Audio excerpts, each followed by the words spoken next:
Hey, what's up? This is Silas. I'm here with Steven, Hello, everyone. and we're continuing our series on critical theory. And Cynical it's Theories. kind of cynical theories. Well, it's critical theory, what we're talking about, but we're focusing this and centralizing it by analyzing the book Cynical Theories. And you can tell us a little bit about that. Sure. So the book Cynical Theories, it was a book. It's a book written by James Lindsay and Helen Pluckrose. The reason they wrote this is they wanted to explain basically why all the craziness you see happening now is happening. And their argument, of course, is that it's rooted in academia and the ideas that have been espoused there and how they've sort of seeped out into the general population. They've seeped out into culture, into workplaces, training, all that. And what they wanted to do was break it down as far as the different schools of thought, what they contributed, where they influenced, how and why, and then how that translates to real life outcomes. And we've done a few other videos so far on critical race theory, post-colonial studies, queer theory, and then today we'd like to discuss feminisms, that's plural, and gender studies.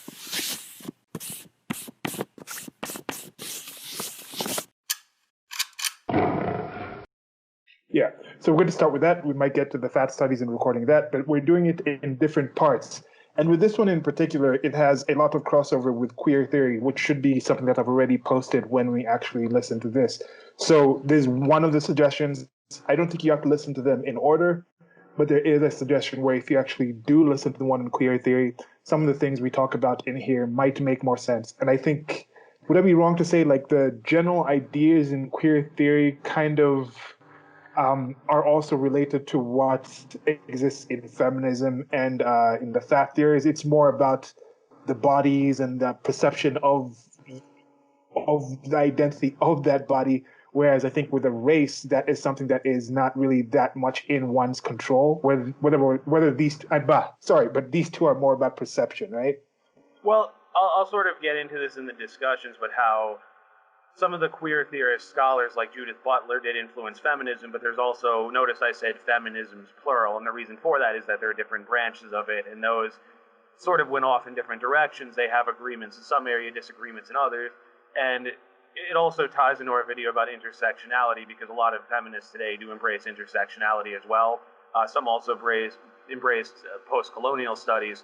So as the conversation goes on, you'll see how these were some points of disagreement. Some wanted to focus specifically on certain areas, others wanted to encompass all of it, and then methodology as far as what's subjective, what's objective, and should we even view things as set categories, and it'll make more sense, I think, as I break it down. Okay. And there's a situation where when we're having this conversation, Stephen and I are trying to just we're trying to go over and present the information that seems to be the agreed etymology or initial initiation or source of what is going on in the world today. Now, what any individual feminist in this case might mean by the term feminism could be different things. But just like we had a previous video about postmodernism, where we're saying in this whole conversation, when we talk about postmodernism, that's what we meant, what was contained in that video. The four different parts that were in there. I think it was, I'm going to just go off of my head. There was control of language and something in there. There was the assumption that everything is oppression is the only true actual thing that exists. Everything else is subjective. Um, Control of language, I already said it. There's some other things in there. But the reason we made that video is so we don't have to explain that each time and break it Yeah. down. So if somebody believes something else, somebody could actually believe that what's happening in the Middle East, in those predominantly Muslim countries, is feminism. But somebody else might also be believe that you're supposed to walk around just topless and just and not have anyone say anything about you, and that's also feminism. Now, those two things don't really seem to coincide, but that's because problems occur not because of what X is, but because of how we define X. The two people are defining something with that word feminism. That's not necessarily the same thing. So we're not questioning what people believe. whether people are lying about certain things. I don't think the feminist who says walk around topless is lying about what she thinks feminist is. I don't think the Muslim who wears a hijab and says that's part of her feminism isn't lying about what she thinks feminism is. What we're trying to say is this is the content that was actually in there. We don't think some of the things going on right now in the world are have much to do with what was initially meant by these terms. And then we're also saying, hey, some of the things that are going in the world might seem less surprising to you if you realize they're basing it on this other content that I might not have been aware of, that you might not have been aware of, but this is the things that might be informing why they say what they say about the things we see in the world. Well, I was going to sort of add on to that as well. I got into a spat with some people on Instagram, and it was over the how to be an anti-racist stuff. And of course, they did the usual, well, how could you oppose anyone who's against racism? And I said to them, well, okay, have you actually read the book? Have you seen what he prescribes? Have you seen what he defines as racist and why? And if you had a better understanding of that, it would make sense why I'm critical.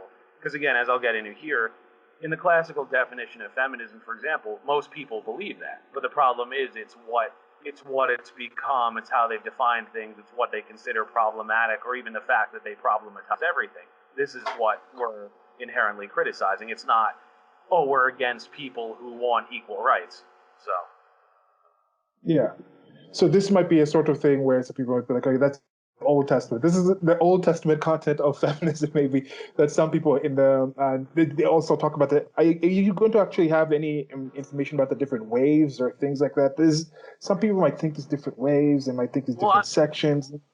I'm going to get into that with the different waves of feminism. So. Okay, good. So that's one of the things I think we should get into. So we might as well just jump into it right now. I think that's all I had to think about in this initial part. With there's current affairs issues going on all the time, but let's just get into the actual content of this conversation.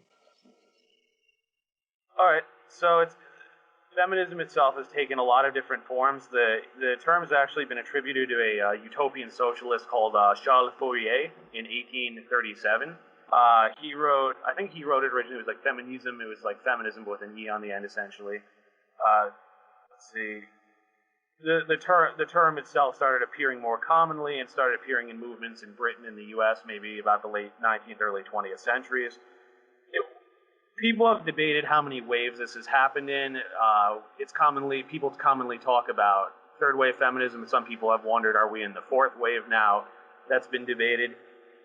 The first wave would be the suffragettes, the women who push for the right to vote. The second wave is more 1960s. Those were the women who were pushing for more college opportunities and career choices. And then the third wave is sort of the embrace of intersectionality. Sometimes there's embrace with Islam. There's things like that. And that's more of the applied postmodernism, post-colonial intersectional phase. And then fourth wave, some people have wondered, again, are we in that? Or if there is a fourth wave, where do you start that? That's kind of debatable. But in general, there are at least three main understood waves. Any thoughts or comments or anything? Yeah, with the waves, now when they say 1837, I'm sure there are certain activities and things that existed before 1837 that people would say, oh, this was feminist behavior, this was feminist things. So there is a difference between what people refer to as a part of something versus when the actual term was actually initiated, when we actually first said the term was coined, I mean. So how does that come into it? Because I still hear some people going back, like there's something like Budoka. I think that was one of the way back times. They were talking about some I think some Celtic queen or something that was doing some feminist type of things. Oh, this is a feminist warrior person. So that whole tendency of taking something that's coined, certain behavior, certain ideology that's coined at the time, and then going back into the past and saying this was actually somebody who was doing this thing that we just coined right now. So I find that there is something, I try to use this word as sparingly as possible, but that is a problematic aspect of it, of actually finding out and defining, like, okay, this started at this time, anything that happened before this might have been something else. Or then now when you come into what is the difference of the different waves, like if you don't even know about any of the waves, then isn't this your actual first wave? Like, talking about this pandemic right now that's going on in the world. There's some places where there's been no figures, or possibly it's not even reached. Some other places are saying, "Oh, we're in the second wave, we're in the third wave." What is the purpose, or what do you think the importance is of using the term versus just identifying the behavior and also dividing into these different waves? Well, again, I think it has to do with, as I'll get more into below, the definitions changing as far as what constitutes this thing, but it's also a question of what their goals are. Because again, the first wave, the goal was to get the right to vote. There wasn't a lot of emphasis on careers and colleges and all that, but then after they got the right to vote, then it became, okay, let's push to equalize opportunities as far as colleges, careers, all that. And also, I know there were laws against sexual harassment. There were laws about, you may have heard this before, about how it used to be that women actually had to have their husband's signature to even start a bank account or get signed to sign a mortgage. So Yes. they were looking to overturn things like that, for example. So what I would point out, though, and this will be more clear again as I get later on, but there was more of a concise goal as far as, okay, we want to achieve these things. We want to overturn these laws, or we want these new laws. And then later on, it became more about dealing with the language issues, dealing with the equity, as they call. I don't think we really discussed what equity is in previous videos, or. No, I don't think we've gone to that. Yeah, the whole difference between equality and equity. But yeah, it's a tough topic to talk about because there's so many things that relate to it. I think they might have been more. It might have been clearer goals in the past where you could say this is clearly a thing that we're trying to achieve, and then once that thing has been achieved, and this is the kind of thing that starts. I think whenever you start something, like if you're losing weight, if you're trying to lose weight, you're trying to put on strength in the gym or something. Initially, you're going to have a lot of goals where you're like, okay, I can't even lift 5 pounds. Then you're like, okay, in a month, I want to be able to double the amount of weight I can lift. You lift 10. Then you get to the point, okay, let's add that 5 again. You get to 15. Okay, let's get to 5 more. You get to 5 more. But then at that point, when you're at 20, you're not going to be easily to just be like, let's just double it now over this next month and get to the 40. There's going to be a plateau of sorts. So I think there could be something like that, arguably, with something like feminism, where there was a lot of things that you could say required the attention of active thing of equity or equalizing or giving certain rights and laws to certain people that didn't have them.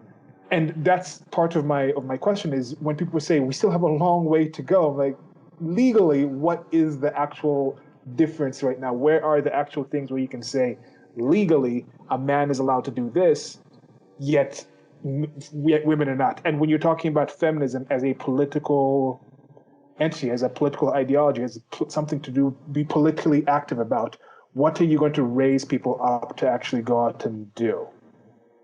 Well, and that's why I wanted to get into what equity is for a second. I think of Peter Boghossian citing the recently deceased Ruth Bader Ginsburg, her quip about how many female Supreme Court justices should there be, and she said 9. And the joke is that previously there had only been a handful, and that they've pretty much all been men otherwise. So the joke was that, okay, if you have all women now, you're making up for last time, you're correcting some historical imbalance.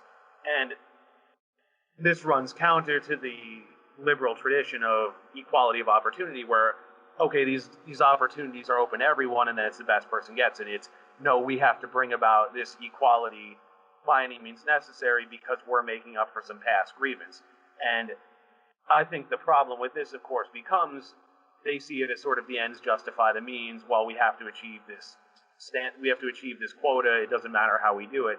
And then people who are qualified get passed up, and that affects both people who work hard to work their way up, but it's also the recipients of, for example, if we just appoint Supreme Court justices based on their backgrounds rather than their scholarship, their court case victories, all that, okay, who's to say we're going to have good people interpreting law then? It's just going to be these people based on these categories because it's seen as making up for some historical grievance. And you can see the problem with this and other things. I mean, if we were just to hire brain surgeons based on ethnic background or something, okay, if your life depends on that person, you're going to be in a worse place now because you have someone who didn't get where they were because of merit. It was, no, we had to fulfill some quota. And that's really the scary thing where a lot of this leads. That is a danger. Now, I'm thinking, okay, with the waves, I'm just thinking of a different analogy to use it. Let's say there was a situation where you had a coast and buildings were built there on a certain thing that you could say clearly were favoring men and women on this coast. Then the realization happened, which is like an earthquake over in the water, and then the water recedes and a tsunami comes in. The first wave comes in, feminism, that has a lot of effect on the actual coast and the initial things that are in there. The second wave comes and it affects other things in there. The third wave possibly is these waves are subsequently smaller and smaller as they follow from less effect of that initial earthquake, and the buildings that are being torn down or affected, the coast is being inundated, has already been inundated by those first ones. So there's an effect like that. But then after a while, the main tsunami effect ends. And right now, I don't think there's necessarily a fourth wave. It seems that there's so many different people in different places where maybe it has returned to now that the initial waves came into the coast, the water has receded now. Now you just on the beach, and there's separate waves hitting different parts in different areas where you can say it's many smaller waves that are never that one big tsunami waves that were those initial movements. Because these movements, as we mentioned at the start, some movements say you can wear a hijab. Hijab is feminism.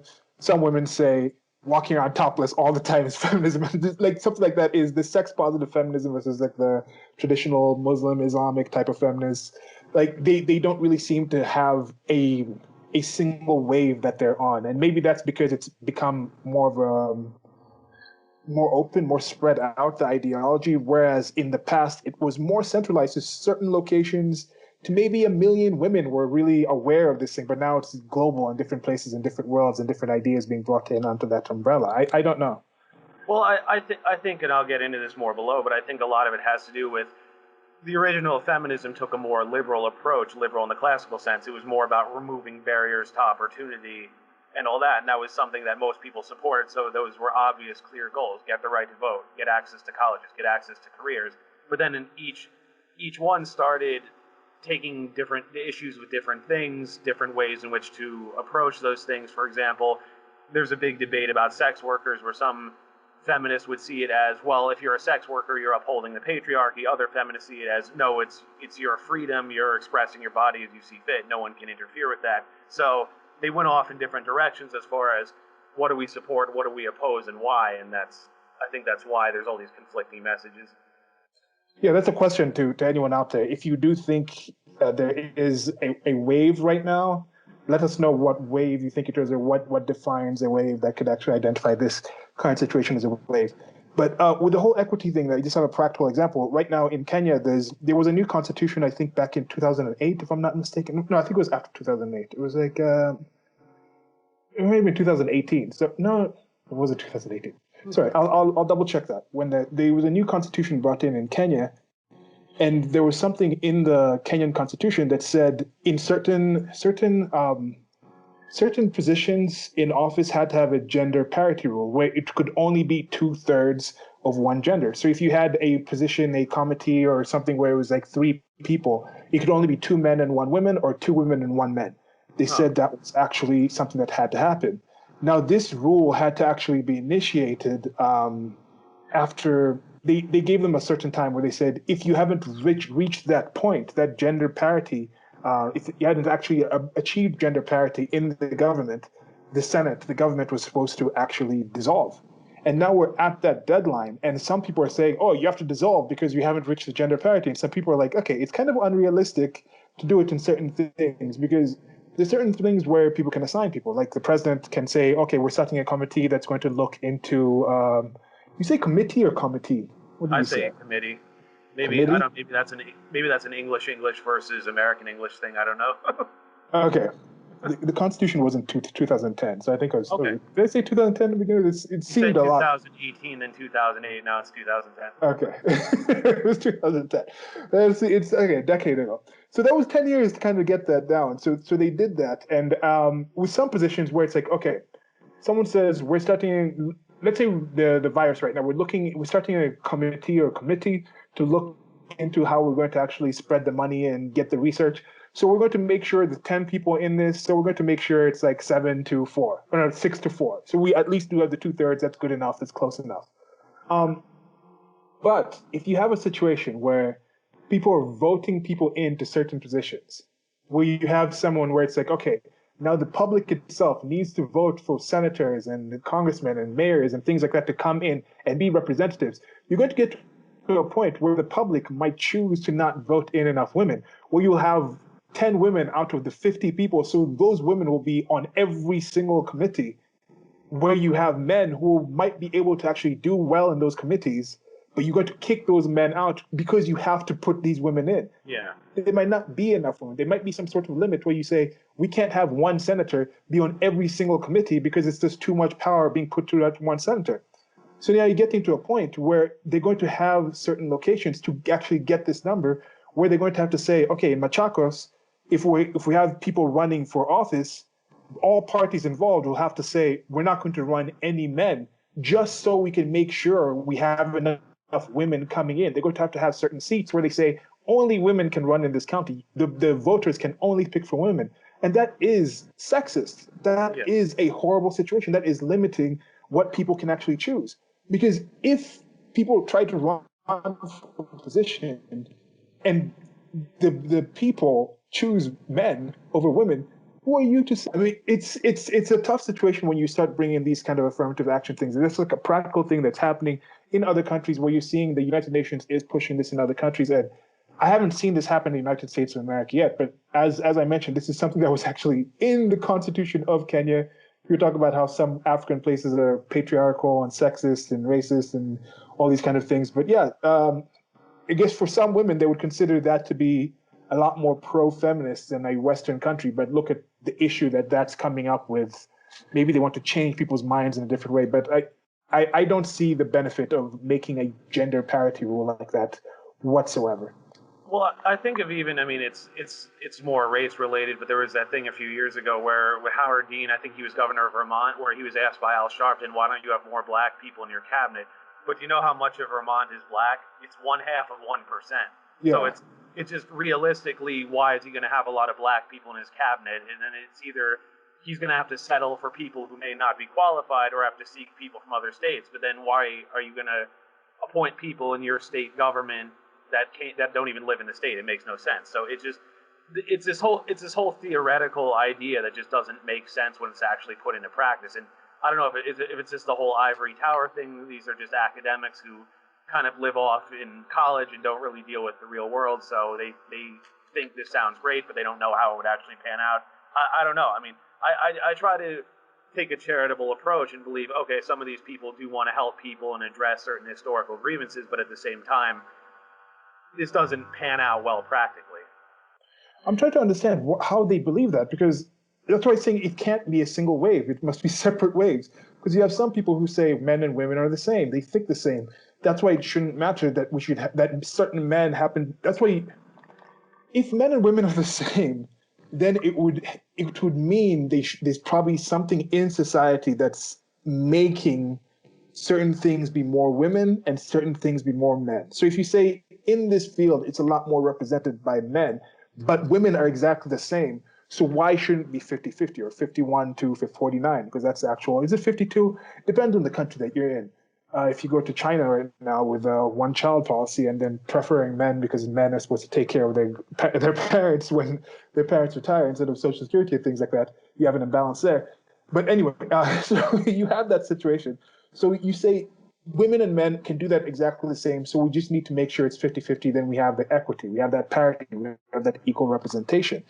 But if you say that they're the same, then shouldn't it not matter if men are in there? If men are the same as women, then the men can equally, in the same way, account for the benefits of women. Why do you need a woman to sit there unless women have a different way of actually approaching things? Well, unless there is something different about the mentality. I made the same point, remember, about, there aren't enough minorities included in medical studies. Well, okay, but if you're going to say there's no difference between the races except for skin color, what does it matter? I mean, what else what you're basically studying the same people. So exactly, yeah. If you do, if race is a social construct, then shouldn't every medicine made for just white bodies be exactly the same for black bodies because it's just the same exact? These people frustrate me. Okay, let's All right. move on. We stuck on the waves thing a bit, but yeah, let's now move on. All right, so just sort of get into feminism broadly. It's never really been a unified front. The dictionary definition usually goes something like a belief in the social, economic, and political equality of the sexes. Now, as I said earlier, I think most people today believe that. Now, that's always sort of a Mott and Bailey thing where if you say, I'm not a feminist, they'll go, well, don't you believe in the political equality of the sexes? And again, most people agree with, okay, women should have the same career opportunities. Women should be able to go to the same colleges. Women shouldn't be unfairly treated by the law. I think most people are feminists in that traditional sense. And of course, that was what the earlier liberal feminists stood for, but then it went in a different direction. Now, I would say in the academy, of course, feminism, it's more theoretical and ideological with different factions that have changed over time. Here's a few examples. This isn't even a complete list, but I'll just rattle them off. Radical cultural feminists, radical lesbian feminists, radical libertarian feminists, separatists, French psychoanalytical feminists, womanists, liberal feminists, neoliberal feminists, Marxist feminists, socialist, materialist feminists, Islamic feminists, Christian feminists, Jewish feminists, choice feminists, equity feminists, post-feminists, and intersectional feminists. And again, that's not even a complete list. Yeah, and so that's all those things without even agreeing on what feminist actually means to begin with, because many of those people would disagree on what actual feminist means. Like it's kind of like it's not no true Scotsman. It's like the dissolution of the Catholic Church. There was Christianity where you get to a point where now I know many Protestants, or a few, I've heard a few Protestants who literally don't think Catholics are Christians. They'll talk about, oh, the Christians do this, and then the Catholics also do that. And I'm like, wait, hold up. Wait a minute. The Catholics are Christians. Your Protestant faith, your denomination came from breaking out of Catholics. Like there was a time it was just Christians, and then wasn't Catholics pretty much the first? No, it might not have been the first, but it was the first global. It was the first global centralized power of the Christian religion, right? Yes. Well, I was raised Catholic, so I'll get into it for a second. Okay. Basically, the Pope. This is sort of a controversial thing, but people have argued: is the Pope a legitimate head of church? Now, some people have argued that St. Peter was the first Pope and that the other popes were following in his footsteps. But then, of course, the subsequent sects, I guess I should say, the different branches of Protestantism and other things have said, no, he's an illegitimate head. He's a corrupt dictator, essentially. And I think the initial split was the Eastern Orthodox Church, which was centered in the Byzantine Empire, but they have a patriarch, so they have another head. And then, of course, later on, with the Protestant Reformation, but also the different branches, they broke away saying that there can be no earthly head of the church. We only worship Christ, so that there can't be this structure of hierarchy and all that. And then, of course, they also get into other issues about, if you've seen the Vatican, how much gold there is there, how much money the Vatican has, and they basically said, no, this is very corrupt, and this is not what Christ would have wanted, because Christ himself was poor. So they all went off into different sections and different interpretations, and depending on how they went. Because you have like the Greek Orthodox, you have the Russian Orthodox, and you have things like the Anglicans, where I know they broke up with, I think, Henry the Fourth or something when he did that, and that's like one major church. Henry the Eighth. Okay, I keep getting these things half off.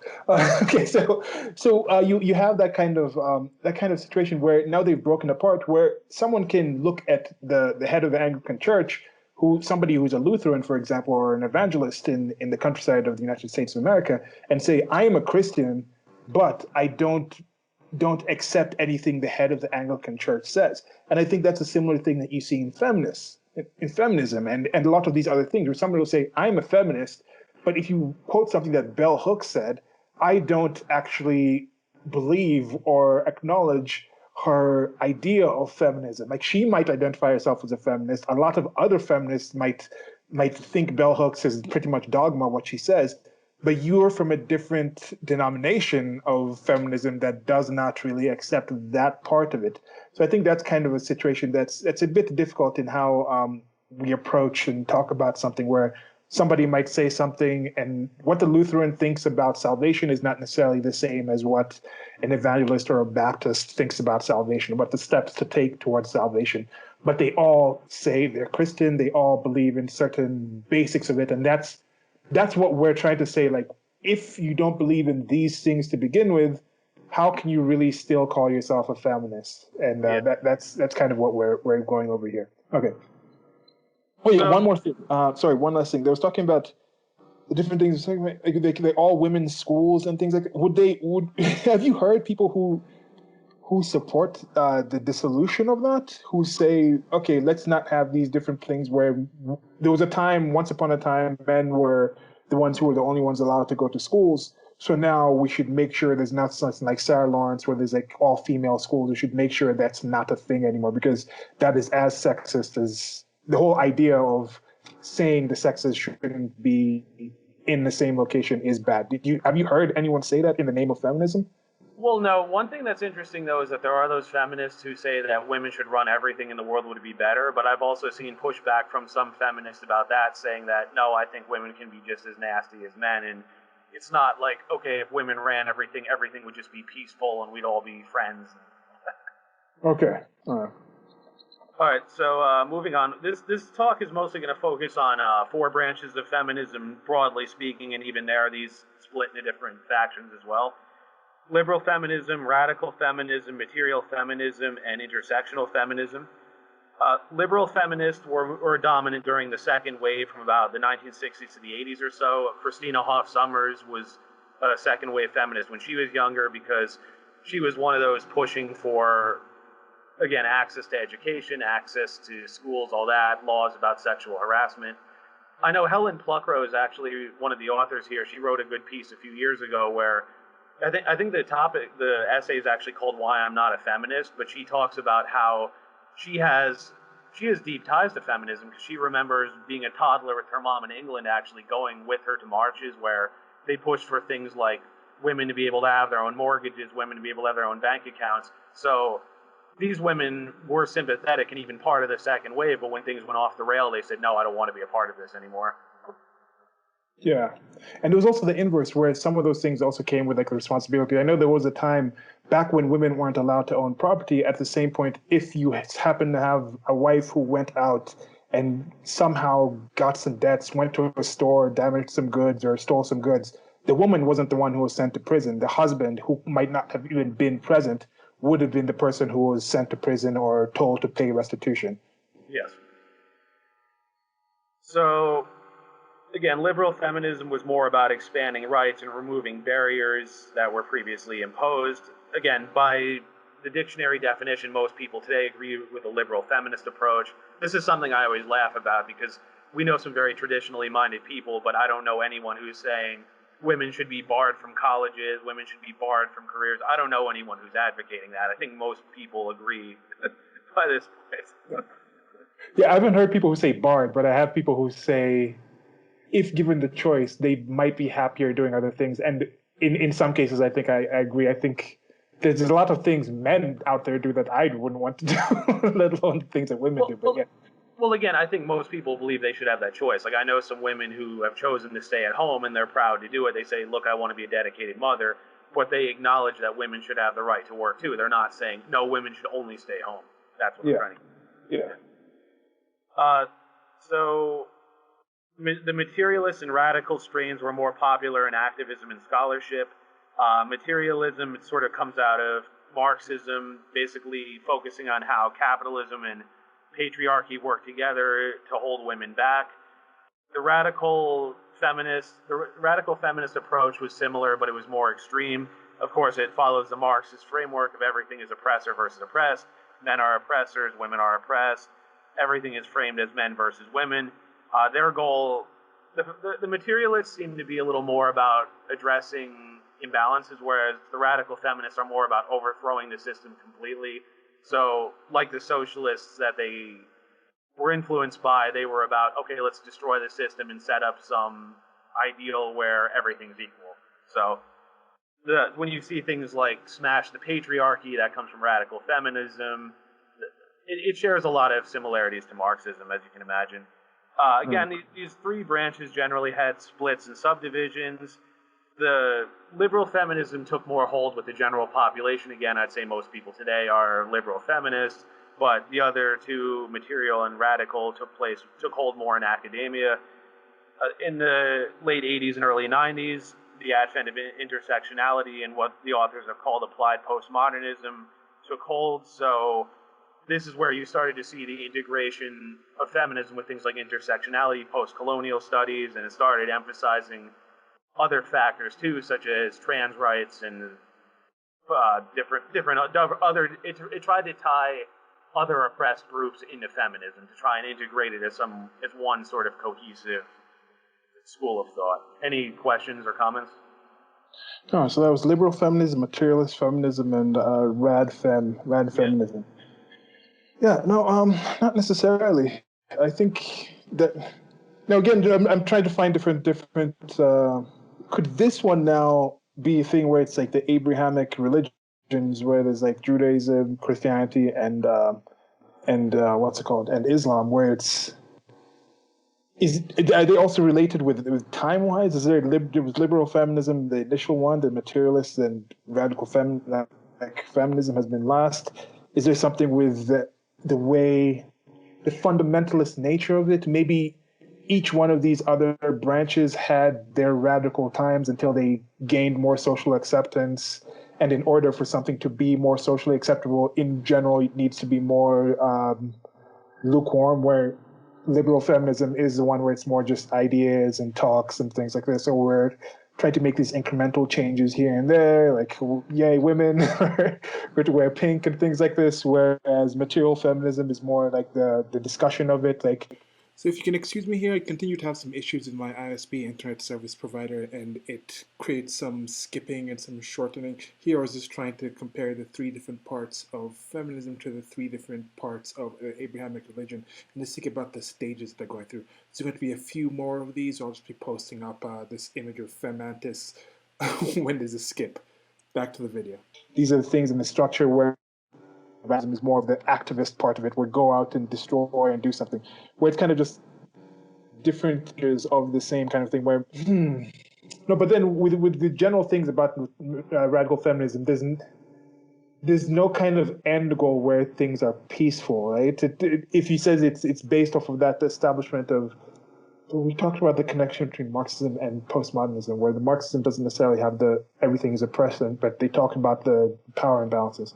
So yeah, I'm just trying to think of something there, some thoughts, some mixed up thoughts, but no actual questions. Again, as I go through this, I think certain things will start to click, or feel free to ask questions. So, by the early 2000s or so, feminism had become thoroughly intersectional.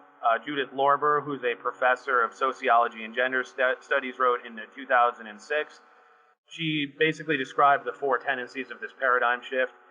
She said, feminism at this point had made gender, not biological sex, central. So that ties into queer theory and gender studies, which we'll get into below. Treating gender and sexuality as social constructs. Again, we talked about that in the section on queer theory. Reading power into all these constructions. Again, that was the Foucault idea. Power runs like a grid through everything, and we have to challenge it. And focusing on standpoint epistemology, whereas, again, liberal feminism was about universal humanism and about rights that everyone should have, whereas this was more about focusing on, well, because you're a woman, you know this. Because you're a woman, you understand this better, and all that. So, newer feminism, like I said, you tend to see influence of critical race theory and intersectionality, post-colonial studies, and queer theory. One of the points you probably remember we made in the previous discussion on intersectionality was how a lot of the black feminists complained that traditional feminism had sort of ignored struggles that black women faced. It was just treated as another variant of what white women went through, when in fact black women had specific struggles, so they wanted to address some of that. This ultimately led to the creation of gender studies, which it's one of those things where it's sort of born out of feminism, but it still influences it as well. I was trying to one of the analogies for this is, like, think of our branches of the military, how the Air Force was originally part of the Army, but it was the Army Air Corps, but then they decided, okay, this is significant enough, it has to become its own thing. My grandfather, who's a Marine, he always talks about how the Marines were born out of the Navy. Like, you think back in the old days, the Marines were the guys who jumped on ropes with swords, who boarded other ships. Those were the Marines. But then they decided, okay, this is significant enough, it has to become its own thing. And the branches still work together and influence each other, but at the same time, they're technically their own disciplines. So I think that's how I would describe gender studies versus woman studies versus queer theory. They've influenced each other and helped inspire each other, but at the same time, they're separate studies. Hmm. So gender studies started around the 50s and 60s. Originally, it was first women's studies. It focused on women's history, issues, and advocated for political empowerment. I think you remember last time I brought up Simone de Beauvoir's book, The Second Sex, written in 1949. Some people have argued that's the start of second wave feminism because that was the start of, okay, women deserve the same career and college opportunities as men. We have to push for those. Then there were a few other famous books here. For example, Betty Friedan's The Feminist Mystique, that was written in 1963, which that criticized the idea that women could find fulfillment through being a housewife and through homemaking. Then Kate Millett wrote a book called Sexual Politics in 1970, which examined how women were negatively portrayed in literature and media by men. And then Germaine Greer wrote a book called The Feminist Eunuch, also in 1970, which talked about female sexual repression and how women were alienated from their own bodies and they were unaware of how much men hated them. So you can see there's sort of a Freudian influence here about repressed sexuality, repressed urges, all that. All these books were considered part of radical feminism, and basically all these thinkers and books argued that men imposed society from the top down. So again, that's the Marxist idea. Men are actively holding women down, and that women have to rise up and overthrow it. And this is where you see ideas started to emerge, like internalized misogyny. It's their version of the their version of the Marxist concept of false consciousness. Basically, you only think you're happy because the ruling class has oppressed you and made you think you're a lot better off than you are, but you're really just being brainwashed, and if you side with us, we'll overthrow the system and help you find true happiness. And that was when the feminists they called it consciousness raising sessions, where basically they were supposed to educate each other on feminism and achieve this. Any questions or comments so far? Yeah, this is something interesting. It's something I should remind myself. These are things that were created in the service of a specific biological being, which is humans. So they're going to have similarities to the way we develop through our biological functions. So I think with the branches, as you had mentioned before, if you think about the way things develop in evolution, where people evolve and then you branch off, and then it's okay, we might have a shared missing link or a shared ancestor, but it gets to a point where the things branch off, and then a few branches down the line, this is now its initial different branch where it's not even related anymore. So I think there is an aspect of that here where certain times you see something branch off, bud off, and start again, and the original thing it came from continues. But then there's certain other forms of branches that branch off and kill off that initial one somewhere, or mutate that initial one and just change what that initial thing was. And I am aware, I don't know if that came up in the reading at all, or he might have just been more popular because I found out about him from being in men's rights circles and going into that kind of infosphere online, about Dr. Warren Farrell, who was one of the prominent members of the feminist movement. I think it's second wave feminism in New York City, I think in around the 70s. I think it's National Organization for Women. It's still a prominent group in feminist circles. I think I recall seeing something about Ruth Bader Ginsburg, one of her earlier cases that really put her on the national map was doing some advocacy for the National Organization for Women. And Dr. Warren Farrell was a board member and one of the founding board members. He's written books on it. He was around some of the luminaries of the feminist movement at that point. And he was slowly just kicked out, and now he's one of the prominent speakers in the men's rights movements. You had someone like Dr. Erin Pizzey, who I think she was a firebrand of the feminist movement in England, in the United Kingdom, opening up a lot of shelters and things like that. And then she was kind of kicked out of that after she started saying we should also look for these domestic violence shelters to find some ways to help the entire family. What about the men that get abused? And they're like, look, what do you mean, what about the men? Like, this is Well, whataboutism before whataboutism was a thing. I was going to And then say, you look Pizzy didn't even Pizzy didn't even label herself as a feminist. It was just one of those things where she was yeah, addressing battered women, and they said, "Oh, this is a victory for feminism." But like you say, once she started getting into, well, my mother beat me because she did come from an abusive background, and she got into, okay, what role do women play in abusing boys and all that? That's when they started to disown her. But it's why should this only focus on this one issue? What why is it not an issue that boys are being beaten by their mothers as well? But again, they're just so wedded to the idea of men are oppressing women that they ignore all the other stuff. That's how I see it. yeah. And I think when you start looking at this, studying things like this the feminism, when you talk about the gender studies and things like that, that's how you can kind of understand if it comes from some of that background, whether it's Marxist, whether it's postmodernist, that general idea that the basic truth in that is the oppression narrative, is the group you're focusing on is the oppressed. So you start kind of putting things towards it. And if you have that in mind, that's why you can look at the world and see that there's 2,000 shelters. I think there's more domestic violence shelters in the world than that. But you look at the 2,000 shelters, and something like 1,995 of them will be women only or women and kids, and 5 of them will be for men. And you can still think somehow that the society is oppressive to women. Like you'll say the reason it's 99% women is because men are just such oppressors that you need that. Not because society, in its own weird, twisted way, protects the female as a central aspect of the controlling factor of reproduction. We are biological beings, so we come from a gynocentric society where that's part of it. So some of that protection might come from some limitation. Like I've used this analogy before.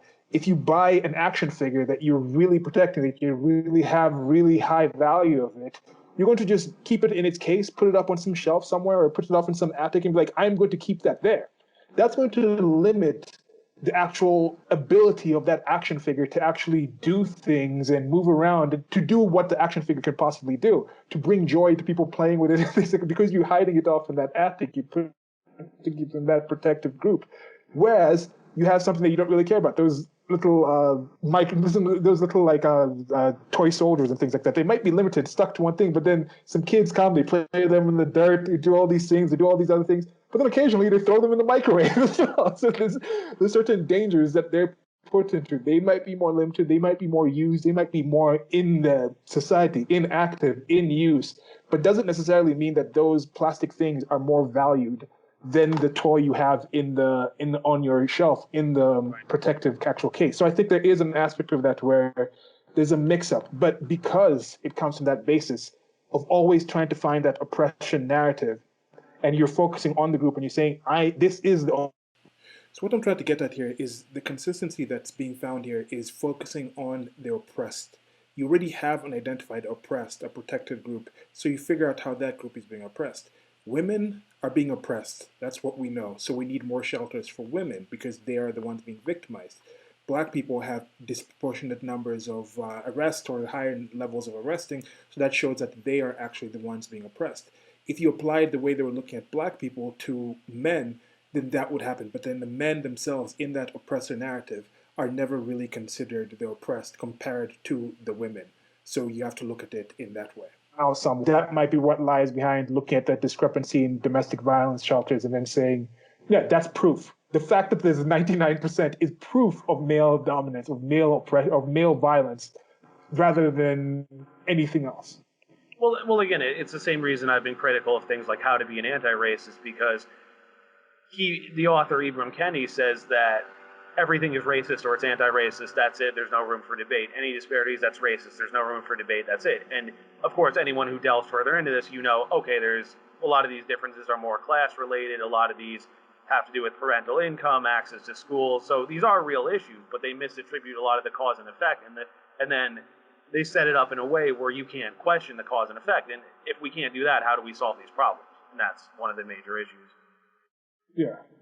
Huh. All right, so moving on, Judith Lorber, who I just mentioned, she criticized that the more radical feminism was too rigid because it framed everything as men versus women. She, of course, had a postmodern influence where it got into, okay, what defines a woman, what defines a man, and that simply reducing everything to men versus women in the traditional Marxian way, it's too simplistic, so we have to re-examine this the same way queer theory re-examined what is straight, what is gay, all that. This is where feminism sort of split off into gender studies. There were two thinkers here, Jane Pilcher and Imelda Wheelahan, if I'm saying it correctly. They wrote a 2017 book called Key Concepts in Gender Studies. They say, the individual position of those we group together and call quote-unquote women and those we call quote-unquote men are argued to vary so greatly over time, space, and culture that there is little justification for use of these collective nouns. Now, I don't see how men and women has been redefined over time, but you can see what they're trying to do. They're trying to break it down, and that's where the queer theory influence comes from. Yeah. Okay, men and women, not necessarily, but we talked about this before, the difference between male, female, man, woman, which goes along with boy, girl, and then masculine, feminine. Could they possibly be talking about that aspect where they might have been the mixed melting pot actual time of the United States of America, where on average, your Irish woman doesn't really have the same expectancies and definitions as your German woman. And then maybe when those things came together, there might have been some redefinition of what an American woman is, or maybe the different regions in so much, with city life versus country life. I don't know. They say literally, those we call women, those we call men. If they had said what we call masculine, what we call feminine, I would say, okay, that makes a little more sense. But they say literally men and women, so I think this was sort of the queer theory influence. And they basically, by the early 2000s or so, they argued because men and women weren't precise categories, that led to the broader study of gender and gender identity, and that's where the term gender studies came from. So it went from women's studies, and then it was, well, we can't just look at it as men and women, so we have to look at gender as well. So then gender studies went on to encompass all of this. You see, when they say looking at men and women in that sense, that seems like they're using men and women there interchangeably with male and female, which I really despise. There's a major difference there. Well, but that's a thing too, because I think it depends on the thinker. But there is that whole thing, as we talked about last time, is biological sex a social construct? Like, I think I've met a number of people who have said biological sex is a real thing, but then the gender, well, that just depends on the person. But then there's others who say, no, biological itself is a social construct, so I think that has to do with which school of thought it is, which direction they go in. Does that make sense? Okay. All right. Yeah, okay. So, let's see here. So Judith Lorber says, feminist research now looks at men and women of many different social groups, not just white women. It is sensitive to multicultural perspectives and tries not to impose Western comparisons and data analysis. It is exploring the intricate and reciprocal interplay of gender, sex, and sexuality. By recognizing the multiplicity of genders, sexes, and sexualities, feminist research is able to go beyond conventional binaries. The problem they have begun to solve is how to generate categories for comparison, even while critically deconstructing them. So there you go with the postmodernism and queer theory. Lorber goes on to say, the paradigm shift in feminist social science starts with the concept of gender as an organizing principle of the overall social order in modern societies and all social institutions, including the economy, politics, religion, the military, education, and medicine, not just the family. In this conceptualization, gender is not just part of personality structures and identity, but is formal, bureaucratic status, as well as status in multidimensional stratification systems, political economies, and hierarchies of power. So that's where you see the intersectional influence, that we can't just look at it as sex, but also genders, and then encompass races and other things. Let's see here. The second aspect of this paradigm shift is that gender and sexuality are socially constructed. This principle provides the content of gender as an organizational process, a framework for face-to-face interaction, behavioral aspects of personal identity. So that's where you get into things like gender expression, that if you're a man but you feel more in touch with your feminine side, you're expressing your female you're expressing yourself more as a woman, but that's the gender you identify as, not your biology, if that makes sense. Let's see here. So, for example, this view, there's obviously, again, a lot more emphasis on social construction. For example, there used to be those commercials where you would see a housewife using a vacuum or something, and it would be advertised as, oh, I get my wife this Hoover, whichever brand you want to pick, and this is what she prefers. This is how she keeps our house clean. And the traditional feminist would say, or I guess you should say the radical feminist would say, well, by doing this, she was upholding patriarchal oppression. But then this branch of feminism says, well, who would say that a housewife has to vacuum the home? Why is that something attributed to women? A man could vacuum the home as well. We have to stop framing this as this is a female tendency. So that's sort of, again, the postmodern split of, instead of oppressor versus oppressed, more, well, let's break up the categories themselves. So Lorber then says, the third focus is the analysis of the power and social control imbricated in the social construction of gender and sexuality, which lays bare the hegemony of dominant men, their view of masculinity and heterosexuality. So again, let's break down what's male and how it's defined by men.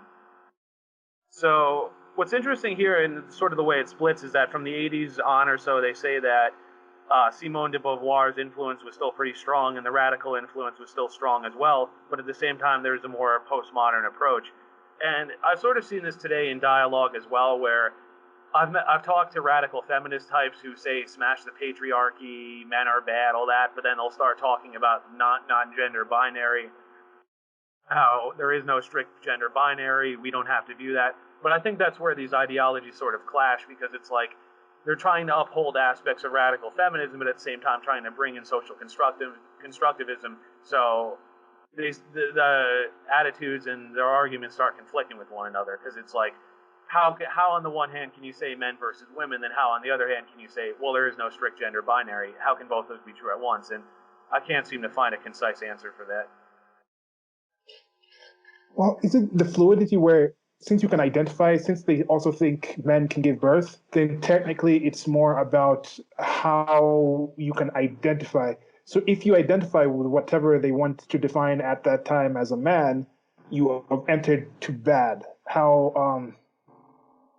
But then they have the whole thing where that's the thing. Now it goes into different denominations where some people say certain groups of people are always bad. Like you can't convert. Some people are like, you can't convert into something, and then some can be like, okay, you can convert into this belief system or into this status. It is a mix up of things, and then again, this is part of why I want to have this conversation. It's part of why I look at this information, try to understand and also think about the importance. Like problems occur because of how we define X and not because of what X is. What are people defining as man and woman here? They say, if we look at it and we're simply like, okay, it's male, female. This is where you're born. Then you'd be like, okay, why are so many people so against Ayn Rand? Why are so many of certain kind of people against someone like Ann Coulter? Or why were so many people against someone like Kellyanne Conway, or not celebrating her being somebody who brought this candidate that was a dark horse, who was outside of the system and ran this very successful campaign and got this man to be president?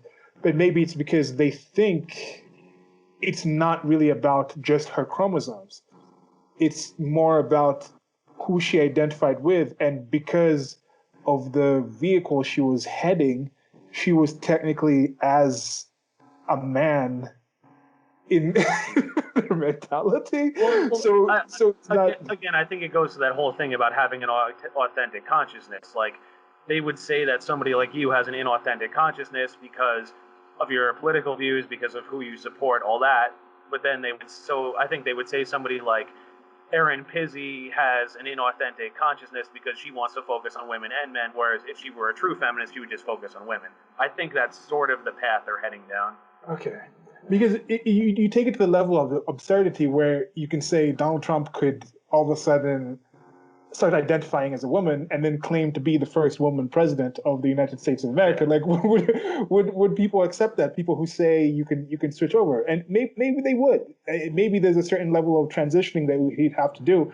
But it seems to me that there's a people now. Again, when it comes to this could be numbers. This could be a thing where it's this privilege and we're just focusing on too much. I use that one analogy where I said with some of these things, it's this America as an organism, as an entity, is so exceptional and has so much wealth and free time that they can technically be concerned about like how curly their like one of their 150 eyelashes is, and like, oh, we need universal basic eyelashes. Like my eyelash is a few degrees less curly than these other ones. I think focusing on this because it's such a small percentage, like they literally can't be more than 100,000 people walking around the world who literally think in their mind, literally, that you could just identify as a woman and that makes you a woman. Like men, it has to be less than that. I don't want to.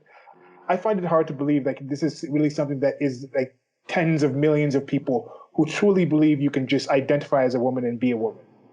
Well, it's like what I said in the post-colonial studies section. How many people in formerly colonized countries are saying we have to get rid of all the things that these evil Westerners imposed on us. We have to get back to the way things were. Again, I don't, like you said, there may be some people who will start to make that argument, but then you remind them, well, Christianity didn't emerge out of Kenya. It came from the Middle East and was spread by Europeans and other people elsewhere.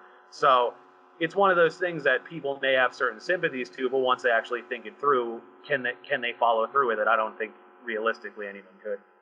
Yeah, and that's the thing. So who actually is the feminist? It's not a no true Scotsman thing, but we see this also with religious people. You talk to some people, some Christians will say, "I just heard this in line." I think it was Ken Ham was talking to some people in Answers in Genesis. He has this blog or this YouTube page, and he was talking about how someone was like, "Oh, do you know what they call a non-practicing Christian? Not a Christian." You know, that's the kind of thing where some of these people, like who was it, Kendi, Imani X Kendi or something, who wrote that book for the Ibrahim kids. X. Kendi. Yeah, Ibrahim X Kendi, who said there is no such thing as not racist. You're either racist or anti-racist. And like I said, these are some minority kind of views where I think the extremists, the radical people, those really fundamentalists in the stuff, they're the ones who think that. But majority of Christians are technically non-practicing Christians. There's people who say, I am Christian, I believe Jesus Christ is a savior, but I don't go to church, I don't read the Bible, I don't do XYZ. But the people who still do those things would not consider those people to be Christians. So who really gets to define this? Who really gets to define who the Christian is? Who really gets to define who the feminist is? And that's what I was saying. Like, I don't think this is a wave anymore. This is waves. This is multiple different waves going in different directions that are not really directly affected from that initial tsunami, from that initial earthquake that initiated the movement that we still call feminism. Well, I was going to say, with the Christian thing, it's funny. There are those Christians, or at least Catholics that I've seen, that only go to church on Christmas and Easter. My grandfather likes to call them CEOs, Christmas and Easter only.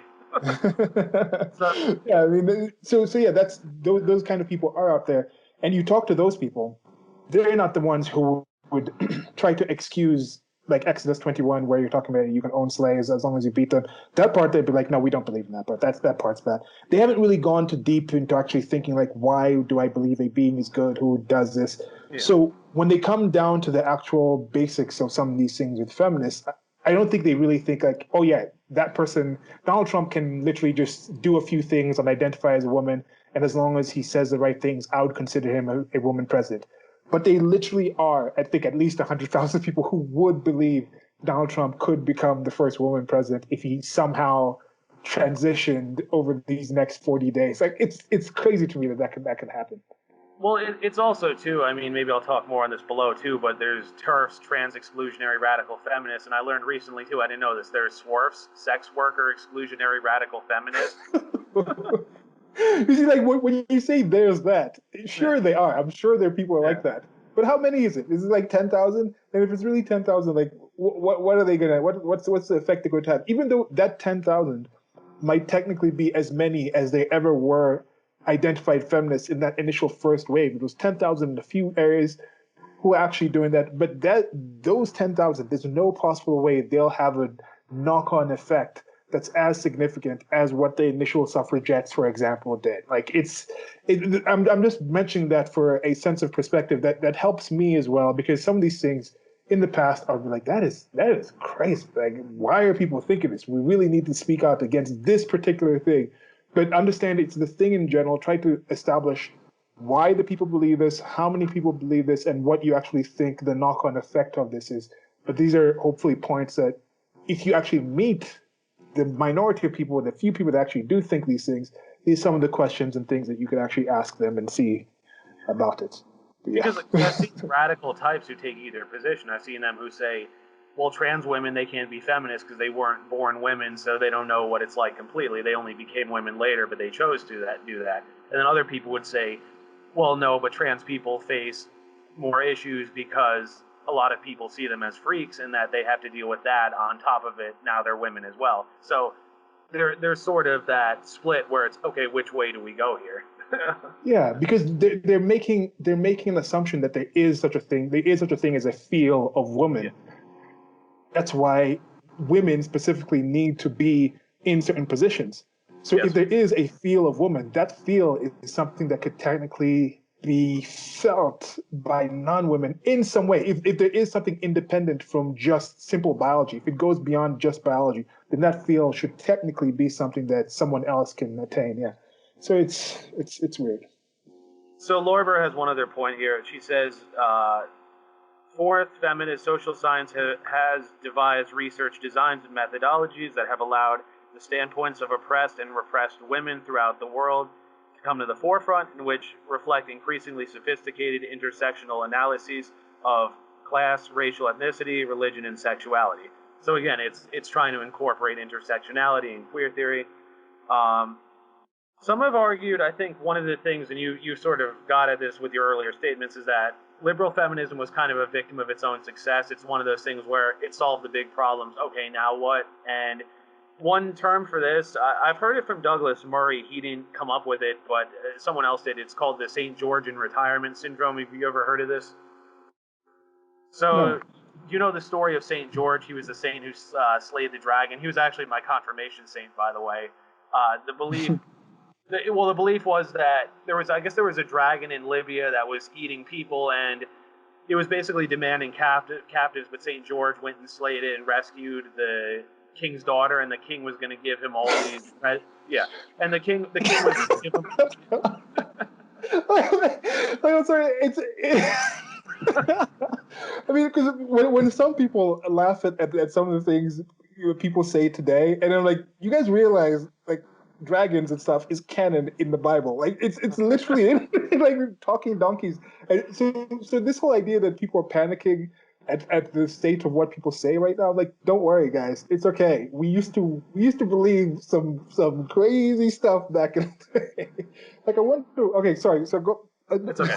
So I'm glad I got a good laugh out of you. So so of course the story goes that he turned down the king's treasures and gave them to poor people, and poor people were so happy they converted to Christianity, and that was how Libya became Christian, at least for a time. So anyway, the reason it's called St. George in Retirement Syndrome is the idea that, okay, a hero accomplishes something great, but then nothing else lives up to that challenge, so then he searches for things he searches for monsters that he's trying to slay, hoping something will live up to the accomplishment, and then the person who coined this said, okay, maybe he's going to start attacking smaller dragons, maybe he's going to attack other animals, and in his head he's trying to find ways to create another achievement that will live up to that previous accomplishment. And some have said that a lot of, with feminists and also some of these other activists, that's essentially what they've been trying to do, is that the big monsters have been slain, as it were, so they're looking for other little monsters to slay, hoping that in their mind they'll achieve something just as great. But then that gets into the question of, are you slaying monsters, or are you just attacking neighbors' pets and innocent animals? Yeah, that's a good analogy, because they were used to it. They saw the effects, at least the perceived effects, and some of them are very perceived, very real, where it's like, okay, not everyone was allowed to vote at the time, and you get to ignore the whole part of not having the draft, even though the draft isn't that serious of a thing anymore.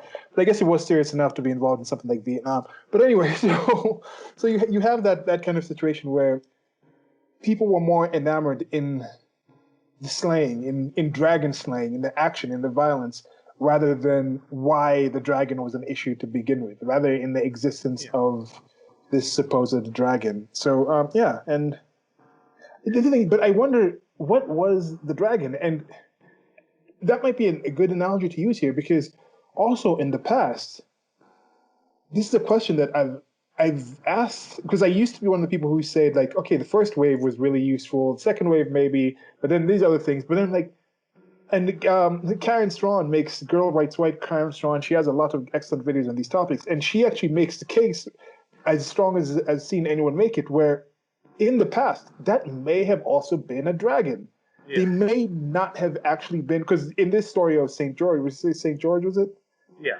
There wasn't an actual dragon. We all know there wasn't an actual dragon. People talked about it for a while, like there was a literal dragon, but we know that never happened.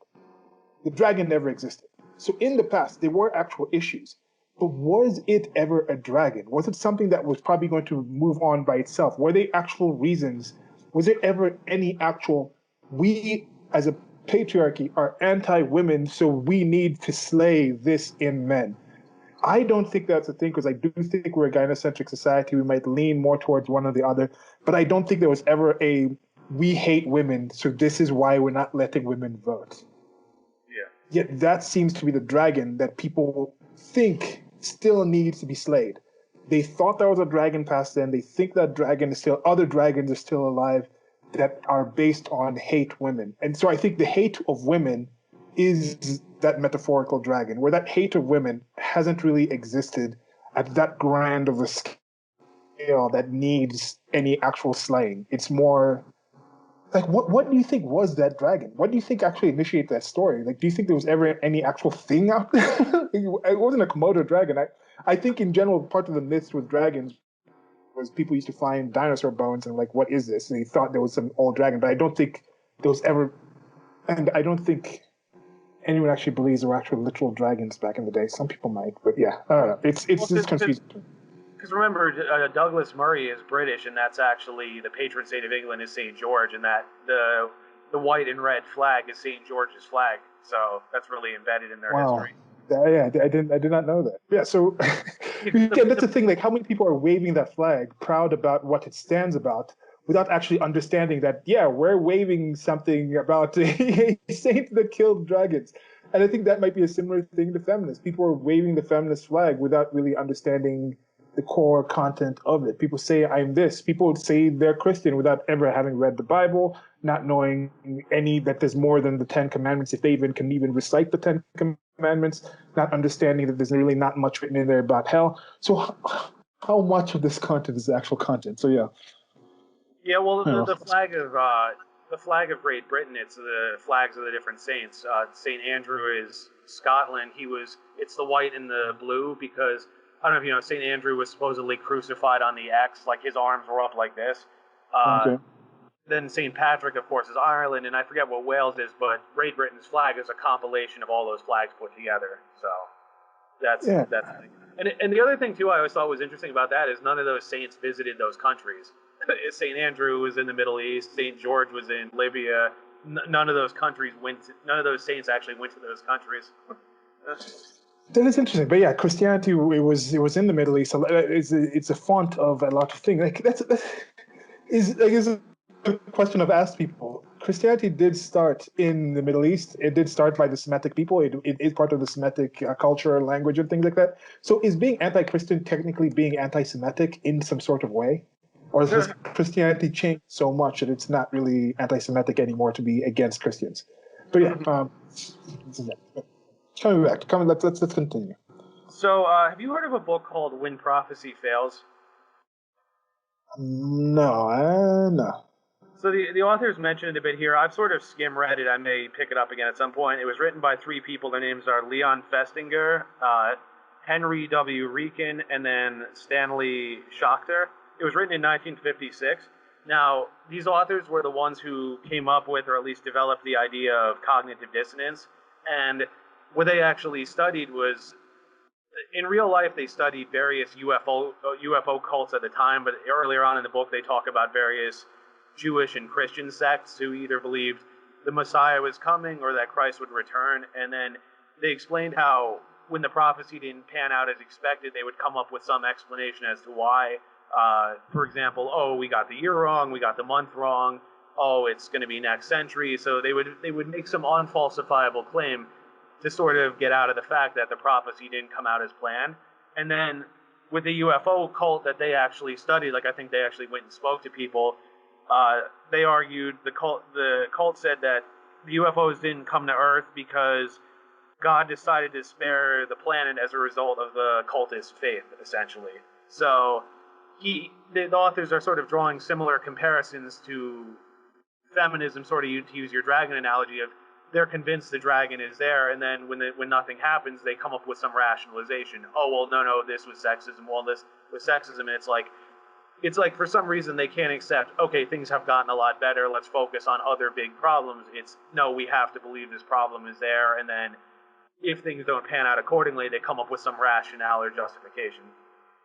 Yeah, yeah, and to me, at least with me, part of why I was rather suspicious, or I think reticent to actually accept that I didn't believe some of these things, didn't believe some of the things we've talked about in the that you see that have been codified in the race theory things, like the critical race theory, some of the things that are being talked about right now with like the sexism, where it's like, I don't hate women, so I don't believe people telling me that all men hate women, but I consider myself a man in some sense. So how can I, what is there a part of me that actually it hates them? So I would be searching for that in me. And part of my apprehension of it, accepting these things, was that collectivist tendency of just the fear of getting kicked, not being part of this group, where I was like, if I accept this, then would I also have to think that all these people have been lying to me about these things? Like, why would these people be lying to me about these things? And that's something I've gone beyond, where people don't necessarily lie about these things. People talk about honesty and truth and things like that, but in general, if you work for someone else, even if you work for yourself, if you work in a job that deals with clients and customers and things like that, chances are you've lied in the process of it. You've told them your product is better than you actually think that product is. You might have said this is the best form of this in the world. You might not truly believe that. It's technically a lie. You're not doing it to harm that person per se. So I don't think there's different levels of lies, different levels of malicious lies and things like that. But when you talk about like the cognitive dissonance in this book, when prophecy ends, you see, I've heard of cognitive dissonance when prophecy fails. Sorry, but I hadn't actually heard of this source of it. But that's a part of it where some people truly believe.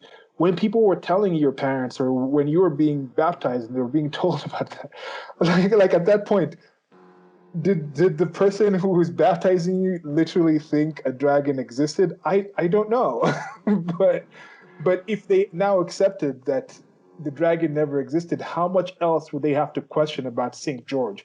How much else would they have to question about the people who be, what's called beatified?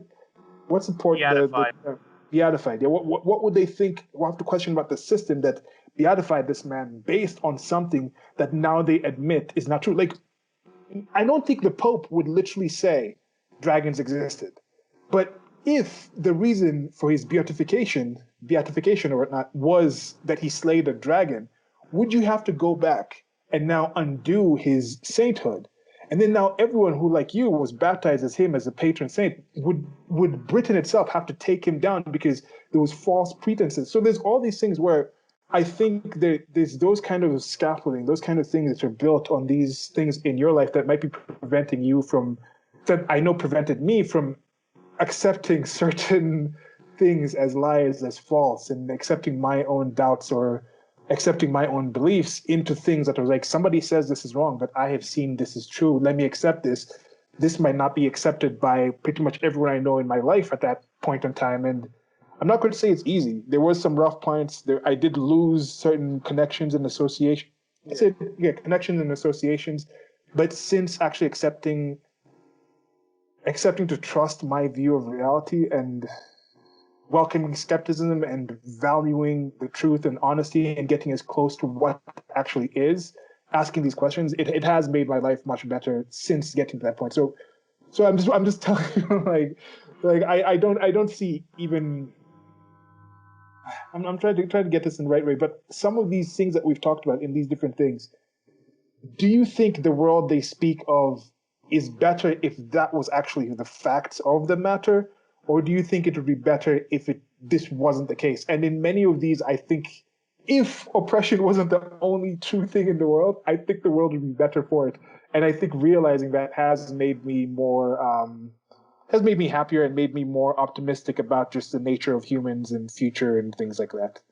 Well, That was I think it's very strange because as we keep talking about, a lot of these people come from upper middle class or wealthy backgrounds, and like I used to work with this bisexual woman who was like, it was very strange, like good looking girl, had a partner she seemed happy with, family came from money, all that, but she always had issues with anxiety, issues with depression, but she was an SJW, so it's like, and I remember I made some joke about because of my lipstick lesbian, as I talked about last time we worked together, and I said something about lesbians, and then this girl was like, "Oh, we feel uncomfortable when you say that." I'm like, "Oh, I apologize." She's like, "Oh, we're used to it," and it's like, wait a minute, you live in New York City, you went through lefty academia. Where is this rampant homophobia that you deal with? Again, and then people, I know the response to that is always something like, "Oh, you're invalidating my subjective experience." It's like, well, give me the proof. I mean, you're not a black person in the 1940s down south. You're yeah. a good-looking bisexual girl who comes from money, who has a good circle of friends, who has a partner, who has a college degree. It's like, and as you always say, if you're in America, especially even if you're poor, you're in the top 1% or less. If you're from a rich family, you're really well off. So it's like, now I realize all these things doesn't mean that she has a perfect life, but it's like, it just seems like you're taking a lot for granted, and a lot of these issues are self-inflicted. Like, you believe you're under attack. You believe that white men, straight people, whoever are holding you back. But then I look around, I don't see the evidence for it. So is it a way of them dealing with their own inadequacies? Oh, I'm not happy in my life because they don't want to accept that, hey, maybe I could be more ambitious. Maybe I could go out and make changes. I could work on myself. But instead it's just, well, no, something's holding me back. I don't know. I've sort of wondered this in my own mind. It's a tough thing, and maybe it's because we're so used to having so many challenges in our day-to-day lives that Yeah. we know about or don't know about, that when you get into a situation where, if you want to define a thing like privilege existing, being born in the United States of America in current year is in general a privilege, just a basic privilege. All the people, everyone, like this, if you want to define something as privilege existing, where you can say, because I have this, I can turn that into certain benefits that other people don't have by virtue of not having this. So I think just like a simple thing, if you have an American passport, it's a lot easier for you to travel in most of the world. And traveling around is a positive thing in general. It increases people's awareness of certain things. So even just something like that. So you get onto that where they have a standard of life where that literally is whatever she has in mind, if she actually is being literal about it being a problem versus people just saying words to repeat whatever. That is what she defines as a problem.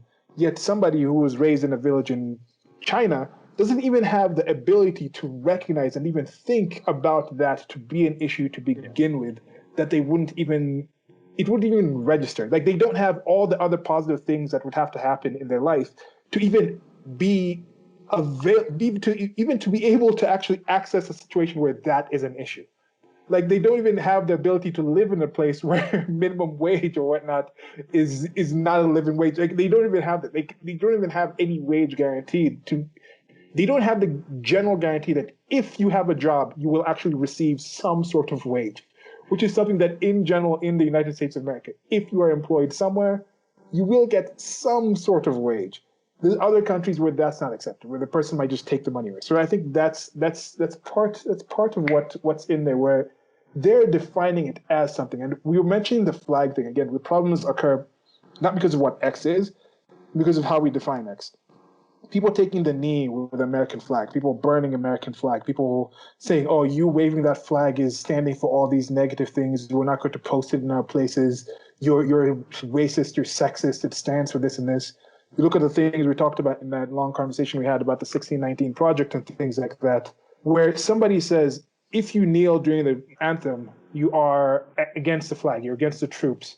Yet somebody says, we can't stand up for it because the flag represents this and this. And I think it goes back to that thing with St. George. I didn't know that about the flag, but is everybody waving the American flag, I mean, the flag of the United Kingdom, saying we believe dragons exist? We believe, we believe in Christianity, we believe in the beatification of St. George. No, they don't believe. Every person is not aware of that part of what the flag actually stands for. But other people might see that and be like, oh, if you support the flag, you're also supporting the initiation of what the flag initially was.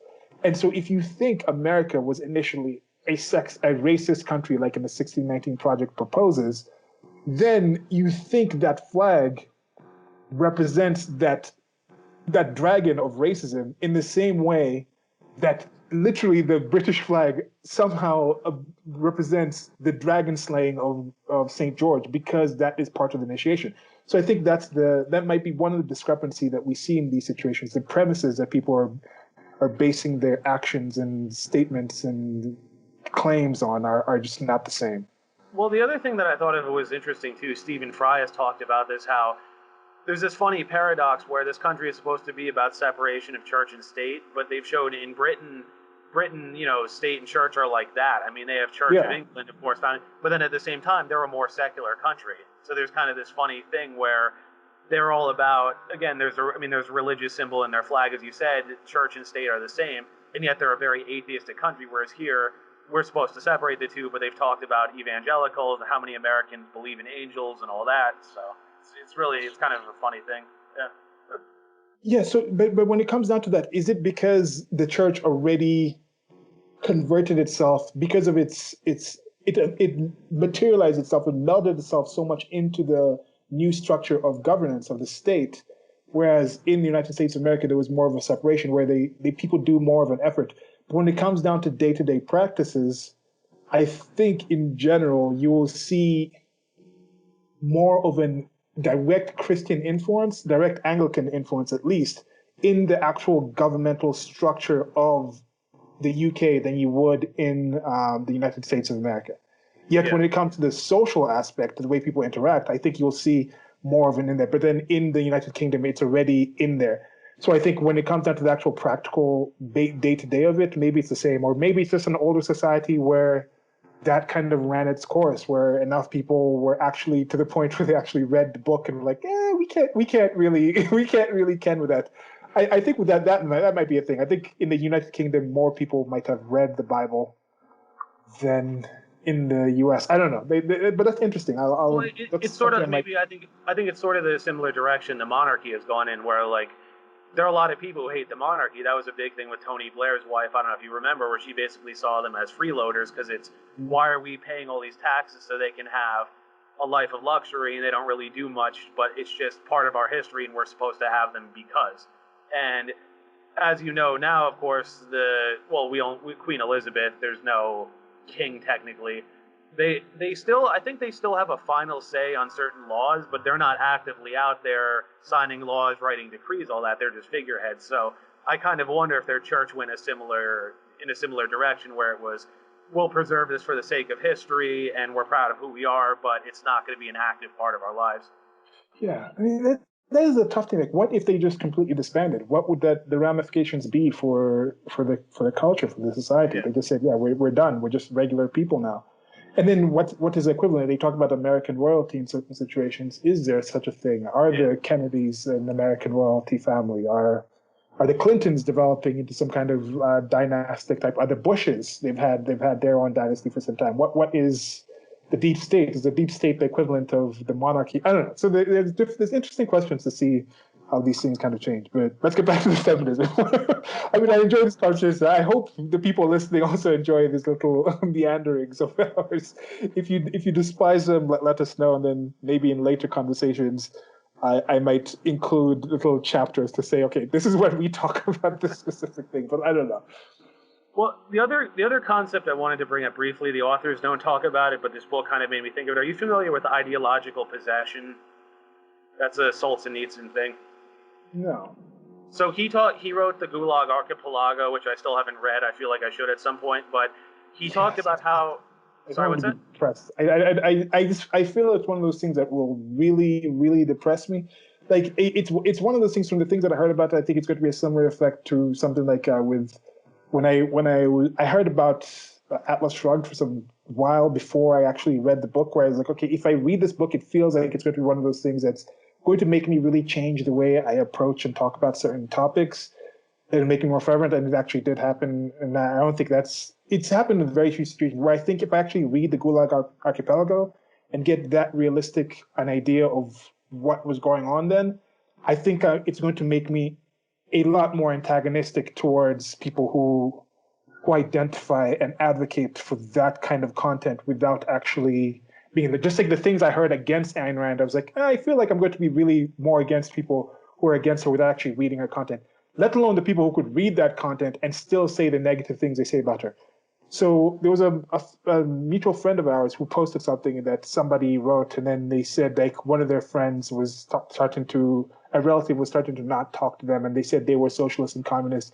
And then she'd read the Gulag Archipelago and asked the person, "Have you read the Gulag Archipelago?" And the person was like, "No, it's too long for me. I'm not going to read it." It's kind of like those people. I'm like, You're Christian. Have you read the Bible? No, it's too long for me. I'm not going to read it. I'm like, no, this stuff is horrific, horrendous stuff. So yeah, sorry, but I'm apprehensive. So basically, he talked about how people who were committed communists, even though they were sent to the gulag and some were to be executed, and I guess this was studied more psychologically later, but it was where you could probably tell by the name, a person's ideology is so wrapped up in their identity that they're willing to kill or be killed for it. And they said this is why suicide bombers exist. This is why there are cults that commit mass suicide, because the ideology fills some need in the person where it's so much a part of them that they're willing to end their own lives for it. And I don't, you don't see feminist terrorists per se, but it kind of reminds me of this, where they're so committed to the ideology that they're willing to disown people. They'll praise, you know, male tears, all that, smash the patriarchy, burn it to the ground. It's such an integral part of their identity that they'd be willing to actually do violent things for that, or at least be fine with violence happening. Yeah. I think it's about the definition now. It goes into the thing where we understand men and women are different. If everything was good for the goose, it's not good for the gander, otherwise we'd all be geese. I repeat that over and over again. But it gets to the point where for men, when we get ourselves in a situation, we have in general, even if it's socialized, if it's different things, like in different societies, men will act in different ways if faced with different problems. In different societies, women will act in different ways if faced with certain problems. Women in general lean more towards social sphere. They lean more towards proxy violence. So in general, a female terrorist will not be likely to commit certain forms of terrorist behavior, certain forms of violence based on ideology, to change ideology in politics in a similar way that a male would go towards. Even though if you look at the suicide bombers and things like that, they are females, and there could be reasons to why the females can enter certain areas, that can search in different ways. And you look at actual points. When you actually find a woman who switched over to that form of female violence, they tend to be a lot more, fervent about it, because it took that level of fervence for them to switch over to something that is more male, more men kind of behavior-wise. And I think it's a similar thing. So when you're looking for the female terrorists in the sense of for their ideology of feminism, you're not looking at the Timothy McVeigh type of people who are going to actually blow something up physically. You're looking at people doing different acts of terrorism in more of the societal, mental sphere ideas and things like that, where putting in certain ideas and trying to go against certain things, establishing certain ideology towards people that are, I think, destructive in a different sense than just the physical brick and mortar blowing down a building type of sense. And I think I've said a whole lot of words together in that this paragraph that's going to get this video knocked down even further in algorithms. But yeah, so maybe that could be that. Maybe they are terrorists, but just what would the proxy violence? That's what we should look at for. What are the proxy violence sorts of terrorism that could be going on, which I think do go on? Well, it's also, too, again, my whole point of bringing up ideological possession was just to say, it's to illustrate how much an ideology becomes a person's identity where they can't question it, and how far are they willing to go for it. And I think there's different things for different people, but I think one of the points in Gulag Archipelago was that there were people who eventually broke down because they realized, wow, I've been buying into a lie this whole time. But the question is, how far can it go before the person is breaking down? And I think it depends on the person. I mean, there are people who were committed communists until their death. There are people who landed in the gulags and said, wait a minute, this must be some mistake. I've been loyal, all that. And then they start to realize I've been lied to. So. And do you think there's also part of that with the advancements that we've come with civilization, with actual social constructs that we've created as humans that have gotten us further away from the basic realities of nature, where many people can now engage in ideas, and I think this is a positive thing, that we can engage and share ideas and follow ideas through without literally having to risk our life on it. Yet I in the past, that was a common thing. I think I mentioned it in a previous video, but the negativity bias, where they talk about how in the past it was, okay, you have to hear a twig snap in the woods or something like that to know that a bear is coming up behind you. Those were the issues you had to deal with. So you focus on negative things that could actually threaten your life. But then, like that woman I described a few minutes ago, her life is comfortable to a point where, oh, if somebody said something to me which could be seen as an attack on my identity, that's a problem. But it's because all those basic things have been taken care of. She doesn't have to worry about those problems. So then, but that instinct sort of turns against more minor things. Yeah, where it was at the point where the idea in your mind of is that that's a bear or not a bear, Yeah. the decision to of if it's a bear or not was life or death. It's directly life or death. In many situations, if the decision was I'm going to marry this man and have a kid with him, chances are if you marry this man, if you're with this man, you're not going to meet another man in your life. So that's it. That's your last man you're going to be with. If you decide to pick this woman and you say we're going to have kids with, that woman could die in that process. A lot of life or death decisions. Yet those don't exist anymore. I'm listening to this audiobook of this book Templar by Dan Wilson, I think, and it's more of a thing where he goes into a narrative history of the Templars. And I was thinking about the times back then where it's like people in power, you lose your power, you kill. Like Jerusalem is constantly going back and forth between the Muslims and different people. Like okay, till death do us part type of thing. Okay, so coming back to the thing where it's like the people, the Christians, were believed so much in their beliefs that they would take this trip, this pilgrimage, and go to see the church on the rock, or where Dome of the supposedly Rock. Jesus' tomb is, The Dome and of the Rock. yeah, and then the church on the mount, on the Temple Mount or something like that. I think it's the Church of the Holy Sepulchre. If I'm not wrong with that Okay. name, there's a specific name of the church where it's actually above the supposed tomb of Jesus, where people knew that there was roving, meandering marauders, but they would still take their meager efforts and do those month-long trips because that's for you to be a Christian. You believed that long, and you were literally willing to risk your life just to see the tomb of Christ. Yet now there's many Christians, millions more Christians that existed at that time that constantly go on vacations. But I'm like, how many of you have actually gone on vacations out to your country and decided instead of me going to like Aruba and sitting on the beach somewhere, I'm going to go see the supposed tomb of the Lord Jesus Christ? Very few people actually do it, comparatively wise. Whereas I think if you took the ability to travel safely to see that church, to the Christians of the past back then, for somebody to call themselves Christians, 99% of them would choose to do that as their first possible trip. Yet now, Christians have the ability to safely go there and not risk being just killed by other people or just dying on the ship or by some disease. Yet I think now it's only 1% of Christians, maybe, that would decide to do that as their first trip out of their country. So there's those things where I think right now a lot of beliefs, a lot of statements, a lot of things we can say I believe this without it being a life or death thing. Whereas in the past, for you to actually say you believe something, you were staking your life on it. And I think that has been kind of divorced where somebody can be like, I'm a feminist, I demand this be done in the name of feminism, but I personally don't have to risk anything to actually say and believe that. Now, does that mean the feminist today believes it less versus the feminist who, to be a feminist, meant you could literally be kicked out of your home and have to fend for yourself? Or I don't know if which one means more or whatnot.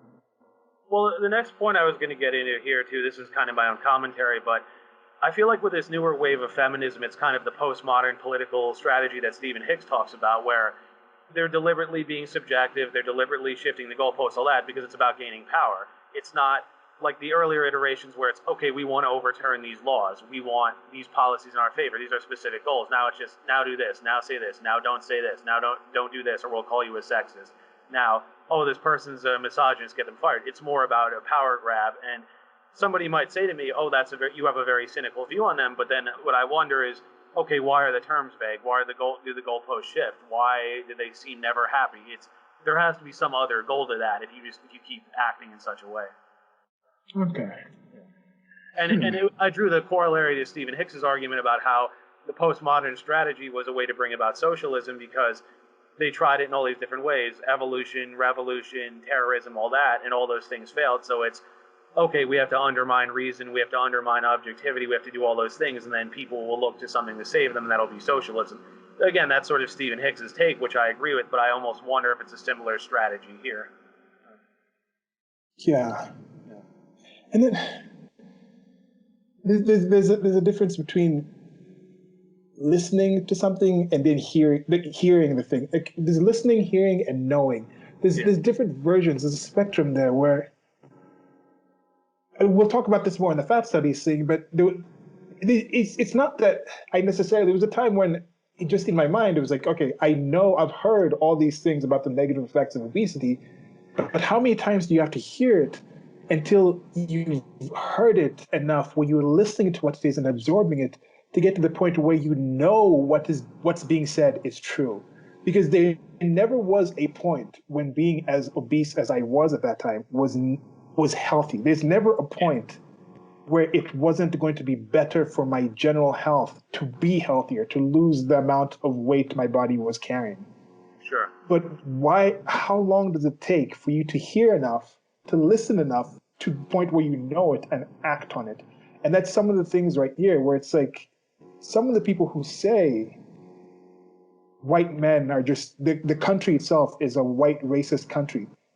You might tell them all these reasons of why that is not the case, why the police really aren't out hunting black people. You might tell them all that information. They might hear it, but are they listening? They definitely don't know that.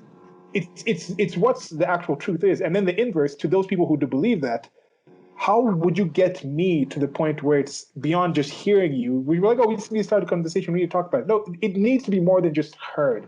How do you get people to listen to supposedly know what you claim is true? And that's the difference with like the evidence and the proof. What is the proof behind the pudding? And I don't really like that saying. But yeah, so I don't know where I'm at with this. I'm just trying to think with some of these things, what goes to the point where people actually believe that instead of just being ideologically possessed.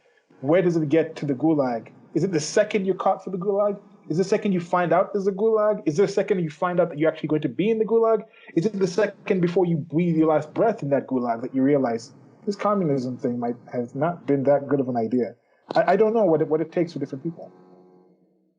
Yeah, I don't know, because one of the things too I always bring up, especially with these police shootings and all, is that notice my approach versus what a lot of lefties do. I want more context. They seem to want less. They just see it as black person killed by police, done deal, racism, end of story. I say, wait a minute, let's see what the details are. Now, if the cop called the person a racial slur, shot them point blank, I would say, yes, that was horrible. That person should be in jail, all that. But the thing is, they present it as that way, and then when the evidence starts to come out, okay, this isn't really what happened, they still seem to believe that, and that's what I wonder is they're more wrapped up in that narrative than they are the full context. But again, if your view is so right, more context should only be helpful. But if more context hurts you, well, again, you're more wedded to the narrative than you are to what the truth is. Yeah, and that's something I try to remember, and I think I would propose to other people: if you're having trouble understanding or wondering why somebody doesn't get what you think is true, when people say, "Oh, it's so clear, it's so this," it's not. Things aren't so clear. Things aren't so that.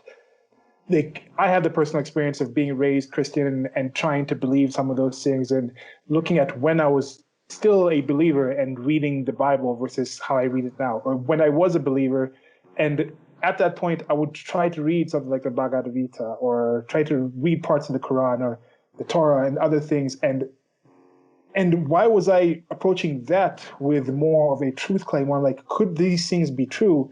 But when I was reading about things like Zeus, I was never really thinking like, oh, maybe that could be true. I guess there was a time where I thought maybe that could be.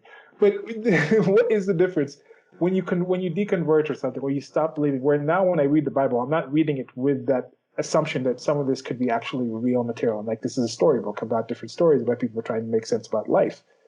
Or somebody who is a believer goes and reads a history book and is like, that's simply a history book. That is not about these other things. Or you read Harry Potter, you read Tolkien.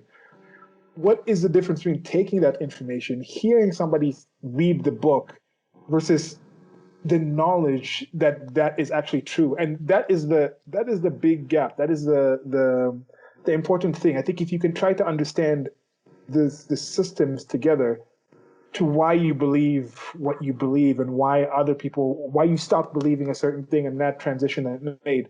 Approach everyone in that sense, where don't assume that we believe what you say is dogma. Don't assume that we have all these other terms. When you say it's clear, it's not my job to educate you. It is. If you expect somebody else to do something, it is your job to educate them into what you think is reality. If you just want to speak, go ahead, speak. You don't have to tell me why you're speaking. But if you feel I should do something, anybody else should do something, you have to actually take that upon yourself to educate those people into why they should change their actions. All right, so moving on, I basically had two sections left here.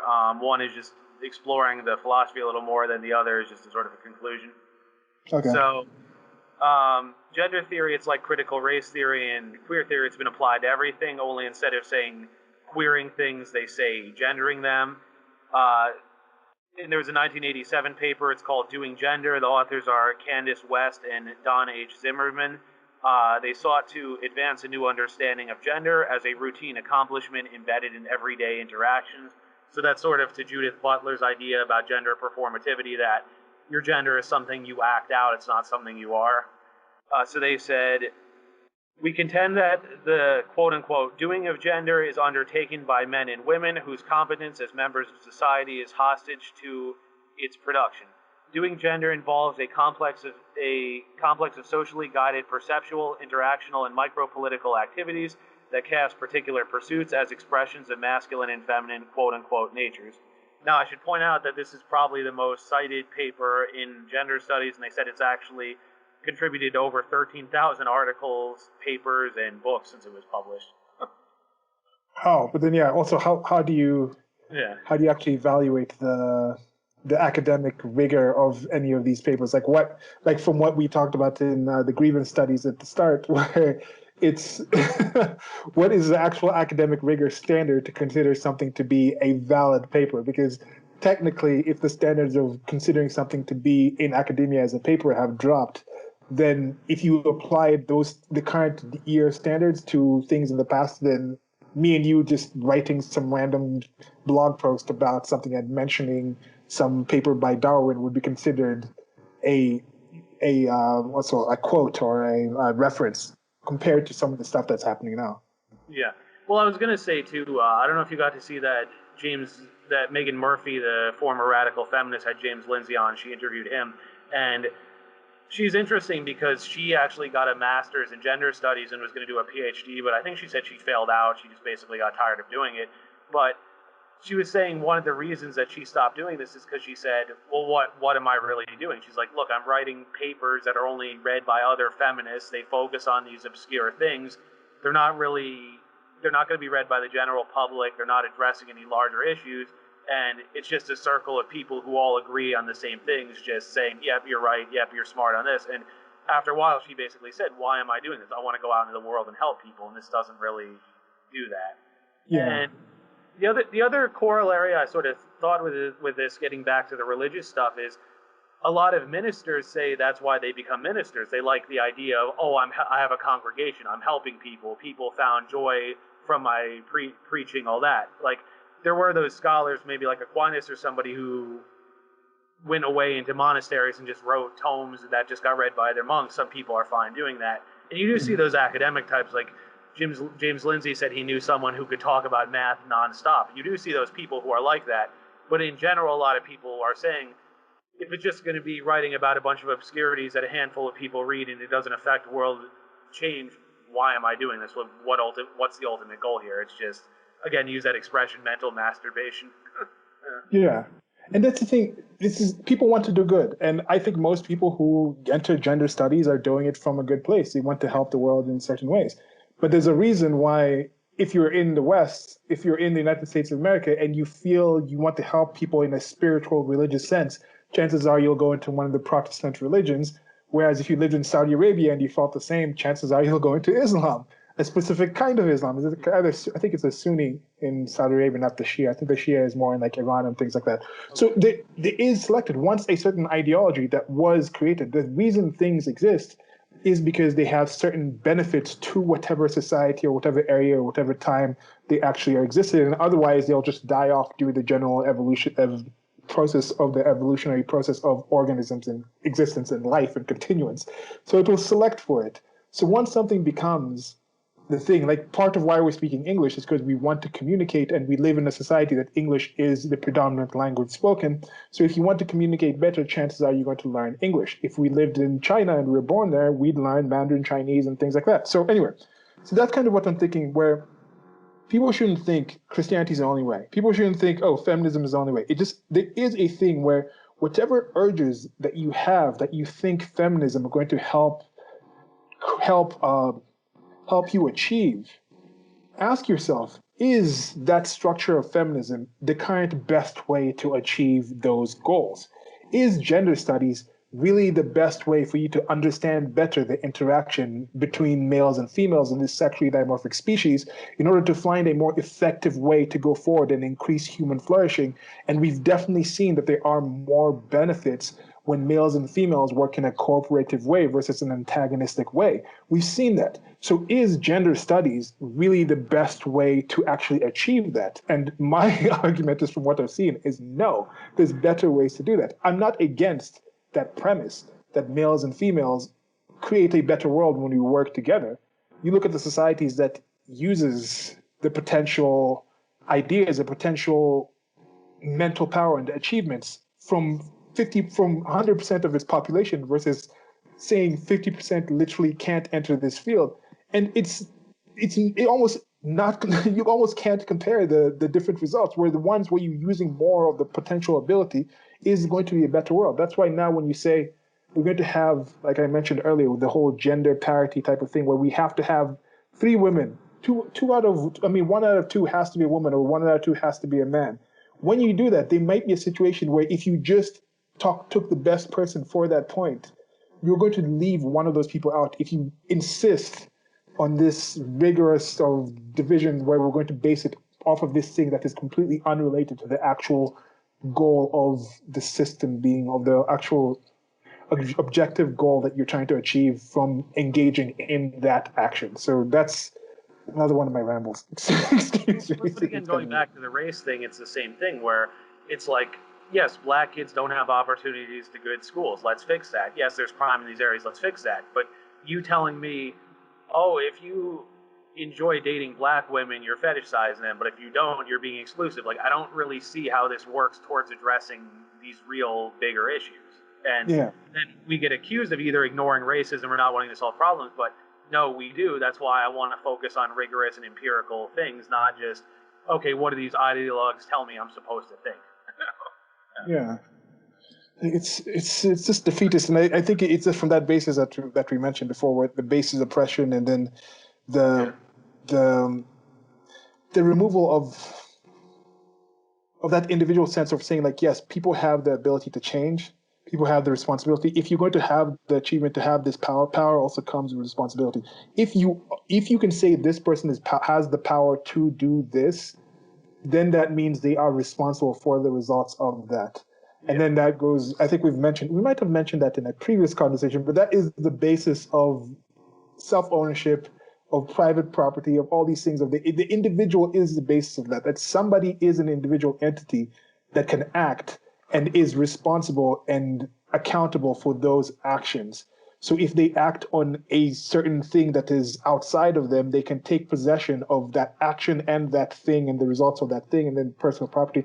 And you have, I think that's part of the issue with some of these people. They don't really accept the individual in that sense, or are aware of it, or the idea of personal property. Then if you are only acted on, there's a weird thing that is objectifying the actual person. That's the part of the definitions of objects, I think, is that they're just acted on and don't have the power and influence to actually do things on their own. So if you're saying a black person, a woman, can only be subjected can only be a subject of an other entity's actions, a white male's actions, then technically that is objectifying the woman, objectifying the black people. It's a disgusting thing that's just it just disturbs me. I wish I could put it in better words. Hopefully we keep having these conversations that we would put it in a more concise way, but I think my general meaning has been conveyed in some way or another.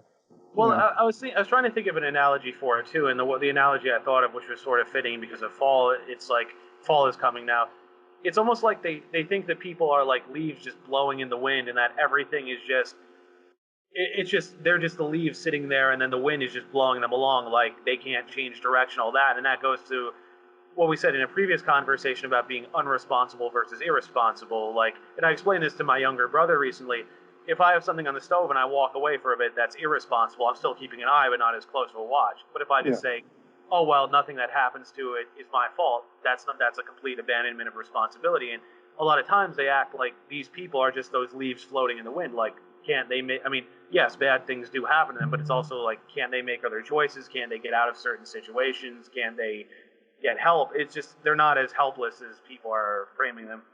Yeah, and again, this might be we might be projecting this on people. There might be some people who, strangely enough, there might be some people who really can't make the connection that they can act to change it. And just like I was mentioning before, there was a time when I was hearing this information about obesity, where somehow in my mind I hadn't connected that I literally was able to do different things that could change my diet and change the drive or needs that I felt eating more was actually attaining. Like, there was ways I could change it. At that time, before making those decisions to change my life, was I technically in a place where I thought I was unresponsible for it, or I did not have the ability to be responsible for that. And I think because there's some people who literally seem to think that, who literally seem to say,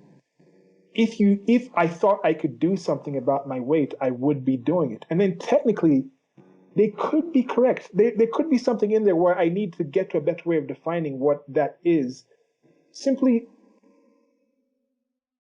thinking something is capable of it is different than that thing being capable of it. Like, a lion is capable of mauling my head off doesn't mean it would do it. Like, there's a difference between something being capable versus something being able. If that is...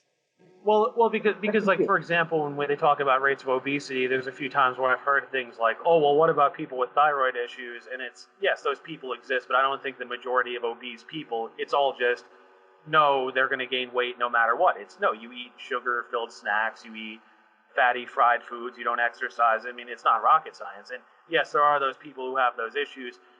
One of my old friends actually knew a woman who had the opposite issue, hyperthyroidism, where her metabolism would work so fast that she actually had to take a drug to slow it down, or her body would just eat itself, essentially. So, yes, there are people with conditions, but I can't imagine it's the majority. It's just, again, it's that thing of you're holding up outliers as the norm when they're just outliers. And that's the thing. Like, could we get to a situation where maybe our society has part of why you don't see this occurring in certain developing countries? You see it in a place where, first of all, there's a lot more access to sharing your information. There's a lot more excess wealth. There's a lot more excess humans that would have been ideation and things like this that wouldn't have that would have been selected against for in other closer to nature environments. So could it be a situation where, if you lived in a place where you didn't have medicine and your body had this issue that this friend of yours has, she literally would not be able to be alive today if it was not for the technology that exists. Yeah. So could it also be a situation where some of the people with these ideas, some of these gender studies type of people, literally this idea could literally not be able to exist unless that organism existed in a world that had enough technology to, the same way that she's getting some medicine or some augmentation to have her actually have enough sustenance to continue living. There were other things in this society, in the West, with its all excess and its exceptionalism, that were able to nourish this idea enough for it to actually make it past like the fetus stage of the idea. Whereas in a country that's more close to nature, there's no people living in a village sitting there like, maybe we should get like some kind of equal representation of chiefs. Like they're just like, no, the chief is the chief. but then here we're like, oh, we have enough excess. So that could be something in there also as well, where the society itself is propping up these ideas. And I think we're going to see that right now, post-pandemic. I had a separate video about that where I was talking about there's certain jobs and certain fields that are just going to go away that were there because they were living on excess, they were living on virtue signals. Like entire HR departments are just going to like evaporate into the ether because there's certain things that were being done. They were being subsidized by the wealth and excess of a really healthy and successful organism as a nation that now are not going to be restarted again. I don't know. Well, and it's the recurring theme about during this pandemic, we start to realize are certain things necessary, like certain regulations hold back shipments of certain things. Yeah. Like you say, schooling, people are like, wait a minute, I can homeschool my kids, they're a lot happier, they can still see their friends if they want, and I could do this at a fraction of the price. So that was that idea of why not just keep the tax revenue and spend it as they see fit. And then obviously teachers and administrators are worried they're going to lose their jobs, but at the same time, it's, well, the parents are the ones paying for the education, and then they would have more money to do other things, and that would create jobs elsewhere too. So yeah. All right, so getting back to this, these authors that I just mentioned, Candace West and Don Zimmerman, they reject biology as a source of differences. They say doing gender means creating differences between boys and girls, women and men, differences that are not natural, essential, or biological. Once the differences have been constructed, they are used to reinforce the quote-unquote essentialness of gender. So this is where you hear gender as a social construct. This comes from them, as well as Judith Butler, who I talked about in the last segment. So basically, they say being a boy, quote-unquote, or being a girl is more about socialization rather than biology. So it was that other example I gave of, okay, boys play with trucks, girls play with dolls. They would argue, well, that's socialization. It's not rooted in biology, which I reject, but that's the argument they make. You reject that? I guess it depends on the definition of gender, because I think there's a difference with sex, gender, and sexuality. Those are three different things. I think that goes with the whole male, man versus masculine. That's the differentiation that I'm making there. Yet I know some people don't necessarily use those terms in that sense. Like, I think language is a social construct. Being able to make sounds is not a social construct. That's a physical aspect of our biology. We have vocal cords that can make sounds, and we have ears that can hear ears and interpret some sort of understanding or something from it. Like, you hear a baby crying. Crying is not a social construct. It's a biological reaction to pain that leads to attention. There's laughter, like, those kind of things, like the things that you can kind of just have some basic kind of across the board communication ability to it. But then when you bring in the language, and then now when you go, I don't know what would the sexuality aspect be. So if the vocal cords and those abilities would be sex, language itself would now be the gender part of it, where it's socially constructed. And then maybe accents and things like that, slang and things like that, would now be the sexuality equivalent. And that one's entirely, I think, socially constructed, I think. I don't know. So yeah, I don't know this one.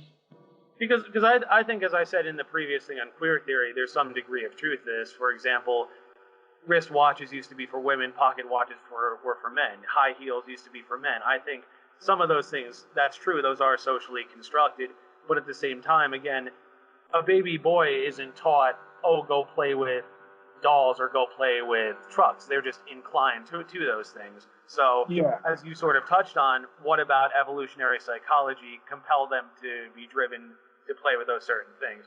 I mean, there are boys who will play with dolls. Like, I remember my mother actually had a gay friend when he was little. He played with his sister and her dolls. But again, we know that homosexuals, their brains develop differently, so maybe that played into why he was drawn to that. Yeah.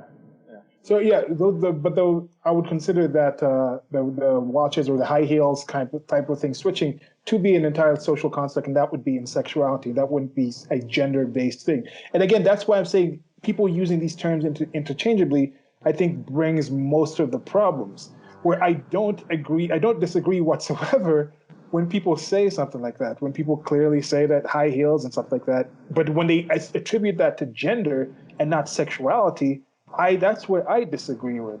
Like, Yeah. you look at in the past, there was the wealthier people used to wear makeup, like powder their faces, and both men and women, they used to wear those white wigs and things like Yeah. that. That was something that was entirely a social construct. That had nothing to do with gender, even though women had certain makeup that they wore and the men wore certain makeup that they wore. But that wasn't a gender-based thing. That was like a sexuality which is entirely social construct, different expressions of sexuality at these levels of society. But your average man and woman of those times wasn't wearing one of those wigs. If Yeah. you look at in general, like the 1920s, you look at people in those abject poverty, even during the Depression and things like that, they would still be walking around the streets in top hats and suit jackets and things like that. But now people just kind of wear clothes wherever. Those were social constructs. The clothing that people were wearing in general were social constructs. So yeah, that's a thing actually I'm trying to think, like, this is something that's not really done in the West. I mean, definitely not in the United States of America. We just had recently with the Supreme Courts that going down. But in Kenya, the judges, the top judges, still wear those colonial wigs with the curlers and things like that. Yeah. So you have these Negro judges wearing those, and I think I might be mistaken, but let me check. I think the female judges also wear them in some places. But All something right. like that is a social construct. All right. So just moving on. This essay was written about the same time Judith Butler's Gender Trouble, which I mentioned in the previous discussion.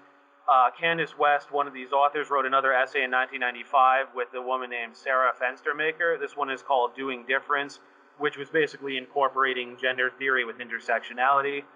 Of course, this also included trans studies, which at the time, in mid-90s or so, was starting to gain more attention.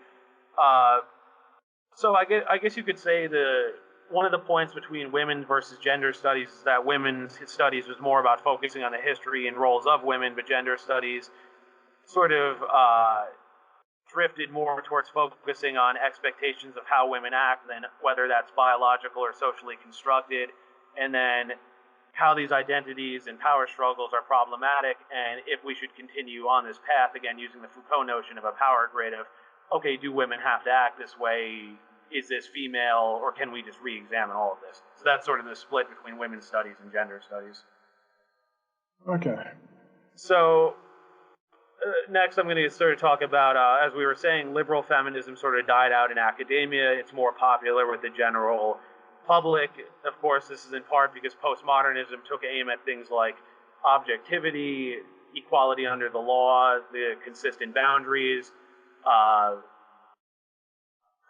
cultural relativism versus absolutism, all those things. Postmodernism took aim at that, so naturally liberal feminism was considered out of date.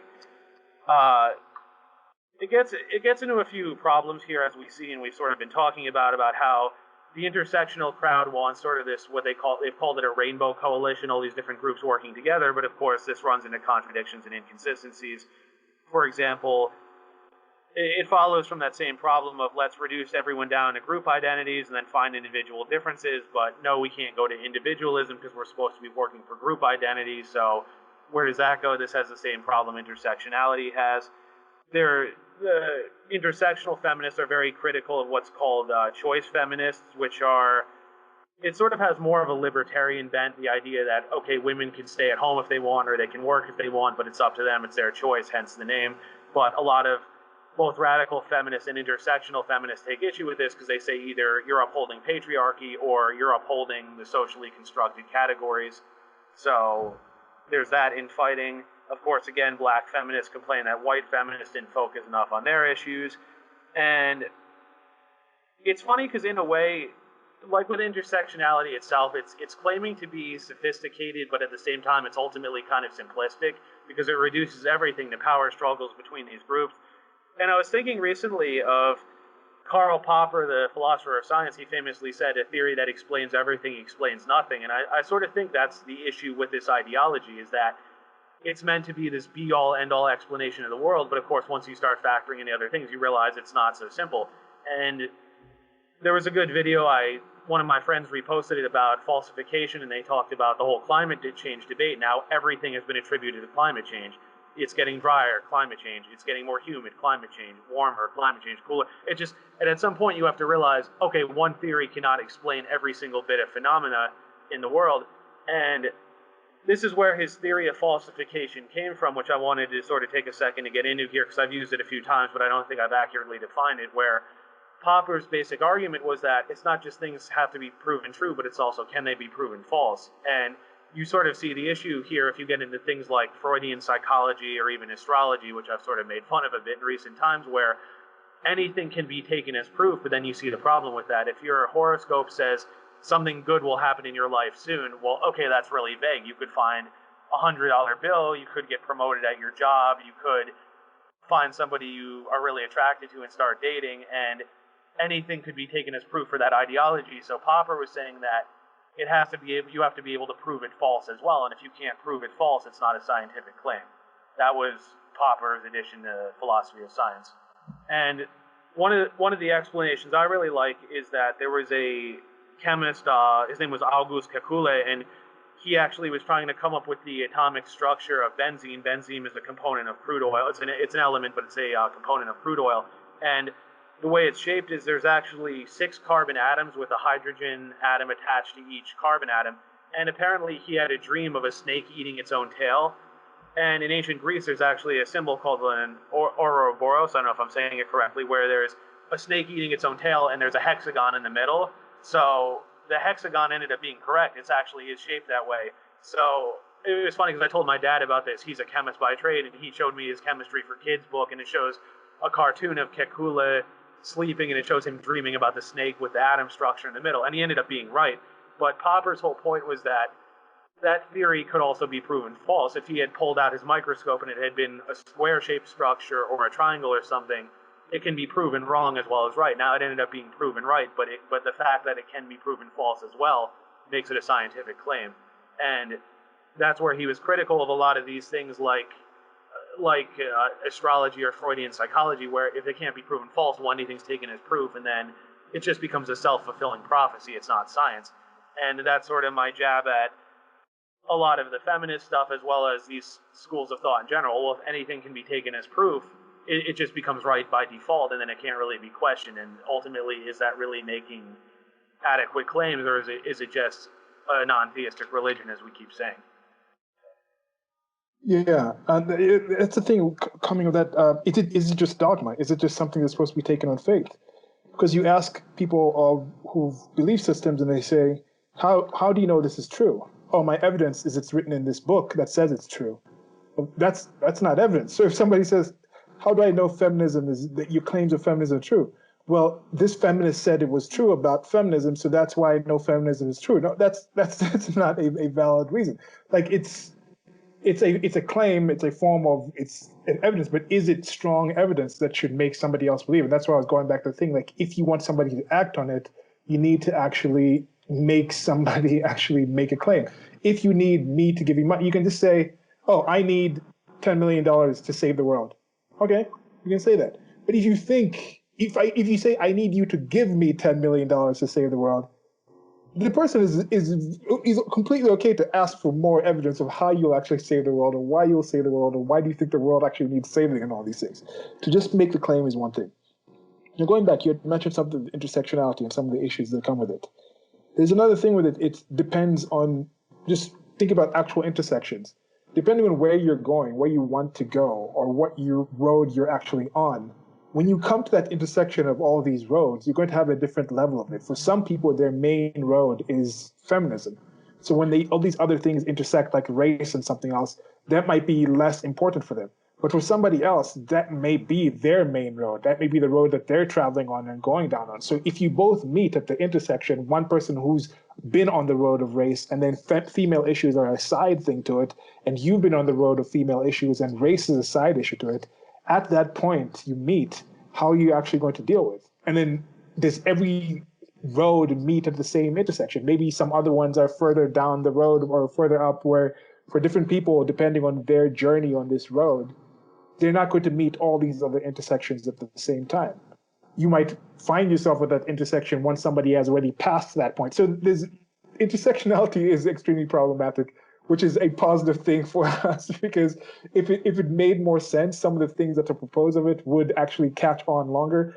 But this is part of why I'm not too worried, because it is a self-destructive thing. What happens with these intersections most often is not anyone actually gets to go anywhere. Often people just end up crashing and burning in the middle of that intersection, and that's where things kind of stop.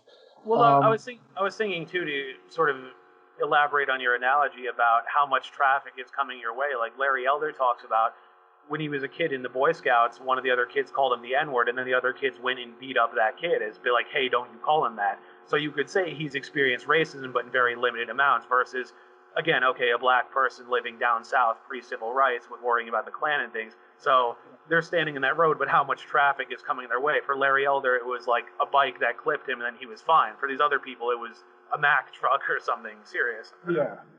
Yeah, and that's the thing. And it could be that part where we're just not projecting. That's why I asked for the evidence. Anecdotal is one thing, but then you have to go past the anecdotal, because your anecdotal experience of something existing, if that's enough to claim that thing exists, then technically my anecdotal experience of not having experienced that is also enough for me to say it doesn't exist. That's how we have to go beyond that and say, like, what is it in the grander scheme? Because it's not just about what's happening in your life or what's happening in my life, but if we're talking about something, especially if you're saying it's a social construct, then we should be able to actually identify how it exists, what has actually been constructed in society. So that's why I base my actual dealings with this, my actual importance and awareness and concern for this, based on empirical evidence in the greater society, is what I look at to say, where is your evidence to make this claim? Well, again, going back to that bisexual woman earlier, it's like complaining like she's under attack in New York City. It's, first off, how many straight guys have a problem with good-looking bisexual women? I haven't seen it. And also, again, it's New York City. I mean, look at Pride Month, look at the Pride Parade, look at rainbow flags and all these signs. I mean, I've gotten heat for not being enthusiastic enough about gay rights. Like, I remember when gay marriage was legalized, and I said, "Oh, that's cool, I guess," or something, and a guy was like, "You guess?" Like I wasn't enthusiastic. That was so. It's just, where are all these attacks coming from? It's just, I don't see. Again, if there have been instances, sure. Like, for example, this one gay guy who's a family friend, he got called a faggot by someone on the road or something. Okay, fine, yes, that's wrong, but is it this widespread thing, or is it you had a bad experience and that just stands out in your mind? And if you look at all the positive experiences you've had, that's one out of how many? It's wrong. I'm not going to defend that behavior, but one bad person doesn't mean you're under attack all the time. No. Yeah, it's 93% mostly safe. 93% unracist society, as they say with the peaceful protests. I think it goes back to the thing we had mentioned with the episodic life, where you look at the comic books, you look at the Spider-Man comic book, you look at Fantastic Four, you look at Avengers, and they all exist in New York City. Yeah. But each of them have their different villains, have their different challenges, have the different characters they come across with. Like, you hardly, unless it's a direct crossover type of comic book, you never really hear a story where it's like, oh, Spider-Man is swinging around and someone is being robbed and he swings down to go and save him. Then, all of a sudden the Punisher comes in and shoots that guy in the face, and then Spider-Man doesn't have to save him anymore. It's like they're focusing on specifically Spider-Man stories with Spider-Man issues and Spider-Man problems. And then Punisher stories and Punisher issues and Punisher problems are a different genre, a different story, a different thing. Problems that Spider-Man have are never problems that Punisher deals with. Yet the way people deal with is what happens in Spider-Man's universe in New York, in his book, in his storyline, doesn't ever intersect with what's happening in Punisher's storyline. It's never an issue for Punisher that somebody in Spider-Man's storyline robbed a store, so that's the kind of thing. So I think this is how it is with this individual, and this is what I do sometimes. It's what we probably all do. We have our own storylines. We're the heroes in our own story. We're telling our own hero's journey, And we seem to think that everybody else is just a supporting character in our life, that Yeah. what is a problem for us should be a problem for everyone. Yeah. That's not the case. The cast of Friends lived in Central Park. They had their issues. The Seinfeld people had their issues. The Sex and the City people had their issues. But none of those issues were issues to other people in other universe. Imagine Carrie from from Sex and the City demanding that Dexter in Miami do something about Mr. Big, or I don't know the names of these characters, but that's kind of what I'm seeing here. Like in that story, Carrie has her issues, but those stories are separate from the things happening in other stories. Yet people seem to think their story is also your story. And that is a weird part because some of these people also object to how history isn't right because it's telling one person's story, yet they insist that their story is the story about the world. It's weird. Yeah. Well, I was thinking too. It's also sort of that thing of the axe. How does that go? They say the axe forgets, but the tree remembers. Where it's like certain people in your past may have slighted, abused, or bullied you, and you'll remember that in your mind because it was such a bad experience. But they themselves have moved on. Like I don't think people who made fun of me in school sit around thinking about me regularly, and I try not to think about them much either. But because something bad was done to me by them, they stand out in my mind. But they see it in their minds. It's probably, well, I'm going to my work. Okay, I'm seeing my partner. Okay, I'm hanging out with my friends. This was some guy who I made fun of or did something wrong the way back. But then the reverse is true too. Like there are people that I may have made fun of and they may have had issues with me, but I don't think about them because at the time it's like, well, did I think much of it or was I just younger and being stupid and immature? Yeah, I was thinking about that the other day with like the football coaches. I realized that I just turned as old as my football. I think one of my college coaches actually was when they were coaching me, and then I was thinking about the high school coaches. When my head high school coach, I think I'm a year older than he was when I first met him, and he had like two kids at that time, and he was running a football team and things like that. I was just thinking like, wow, that is crazy.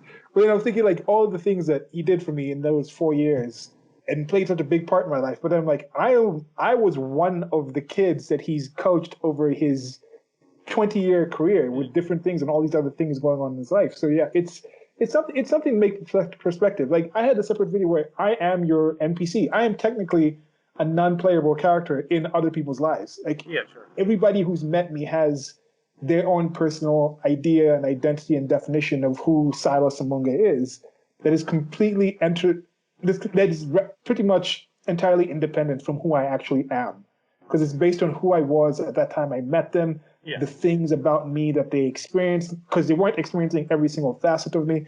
But there's so that part I do understand where we are playing parts in people's lives, and that's one of the key things. If I could get to a point, I'm trying to set up a way where we can kind of share these ideas and stories and tell the connections. Because I'm not saying we aren't connected, but I'm saying the connections we have are not definitive of other people's lives. It might be definitive of your experience of reality, but reality is outside of our experience and perception of what things are. Sure. Yeah. So back to gender studies.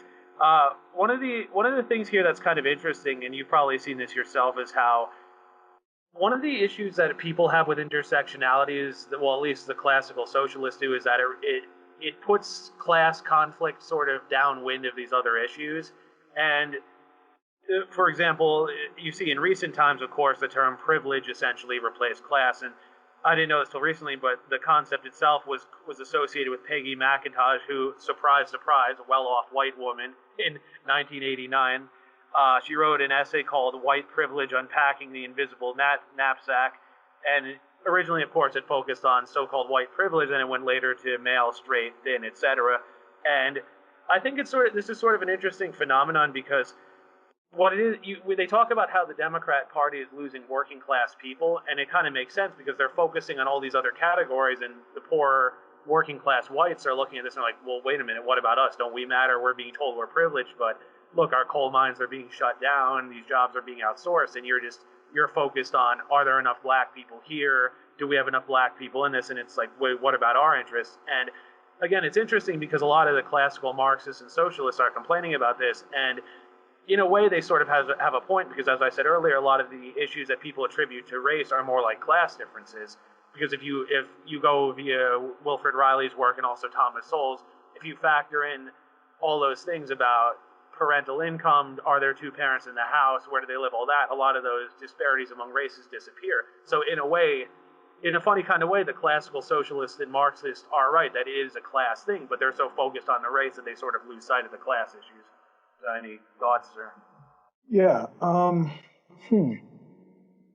Now, it could. I was trying to think. It might have something to do with what you mentioned before. How Christianity is not that big of of part of the social fabric in the United Kingdom, in Europe in general, or religion itself. Outright theological, classical type of traditional religions are not that central of a rallying point of social issues there as they are in the United States of America. And they could be an inverse of that as well, where they could be reasons why, due to the development of the age of the country and that change, why certain things are more, well, I guess definitely the homogeneity is definitely something. But then I'm trying to think of how big of an issue is, I haven't studied this at all, but I think India would be a good place to see that there you have actual ratified classes with the caste system, yet you also have a very homogeneous population and two very big discrepancies on the religion, the Hindus versus the Muslims. I think the Muslims is maybe like 20% of the population, but certain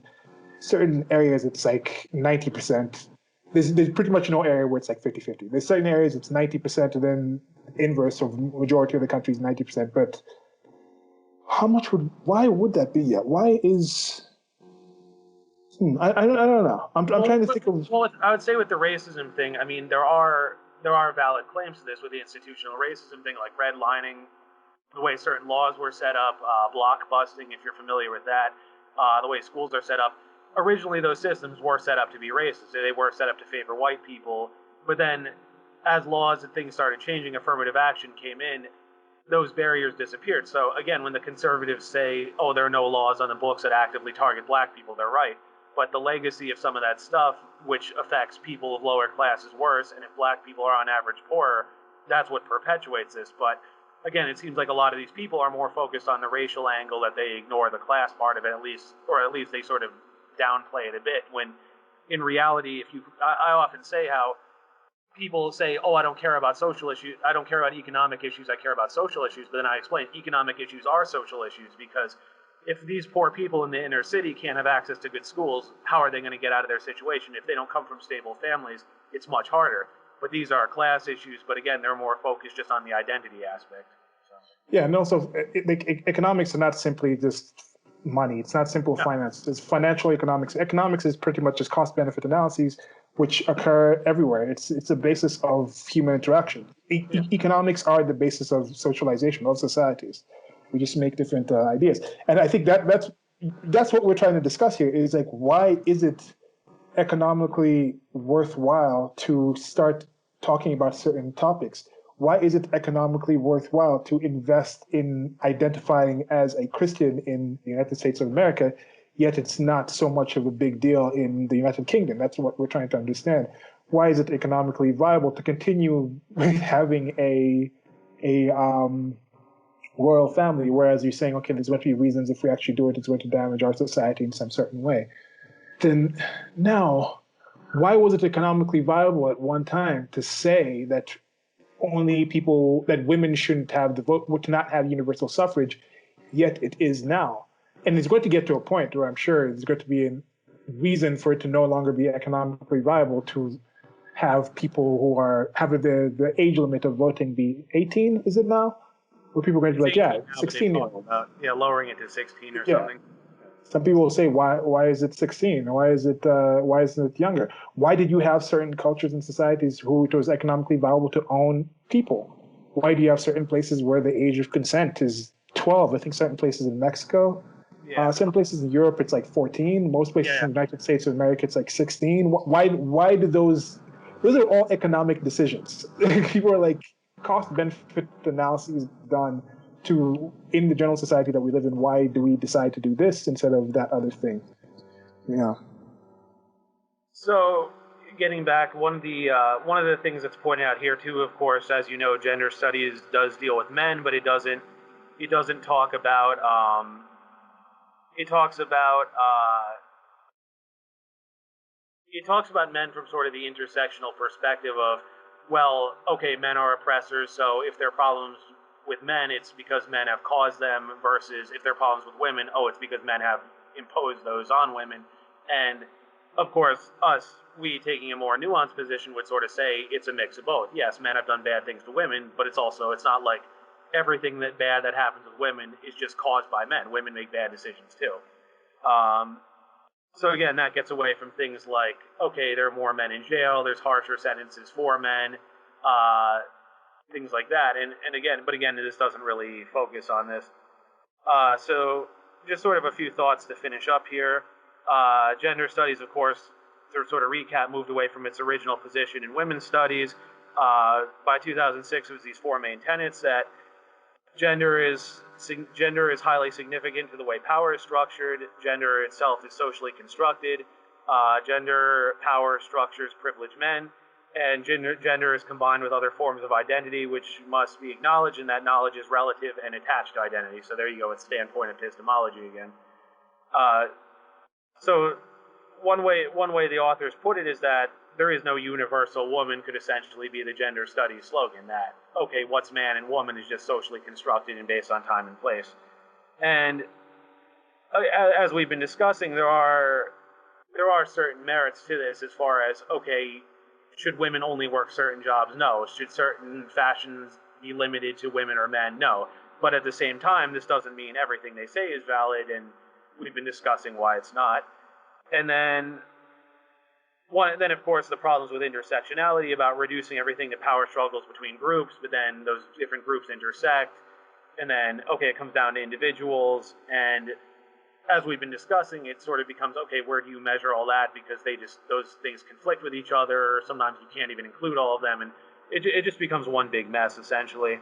And also, as we keep saying, another issue is that this general methodology, it doesn't allow to approach these issues openly and honestly. For example, issues with boys being abused by their mothers, as we say, issues with single motherhood. They won't talk about these issues honestly because they're so hung up on the narrative of men are oppressing women that they won't say, okay, maybe single motherhood has something to do with women having children with guys they shouldn't. Maybe women drove away good guys. And at the same time, that doesn't mean, okay, we defend deadbeat dads either. We have to look at it in a more nuanced way. But their very methodology doesn't allow that nuanced conversation. What else here?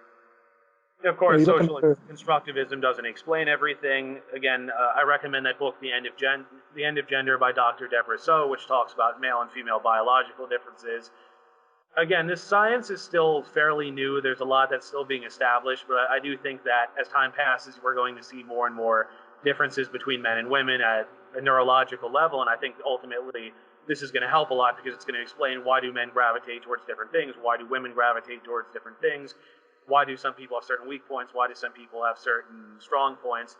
And again, as I keep saying, it's not to put people it's not to do biological determinism and say men are this, women are this. No, but it's to say that, okay, maybe these behaviors have roots in certain evolutionary psychology or traditions that evolved over thousands of years.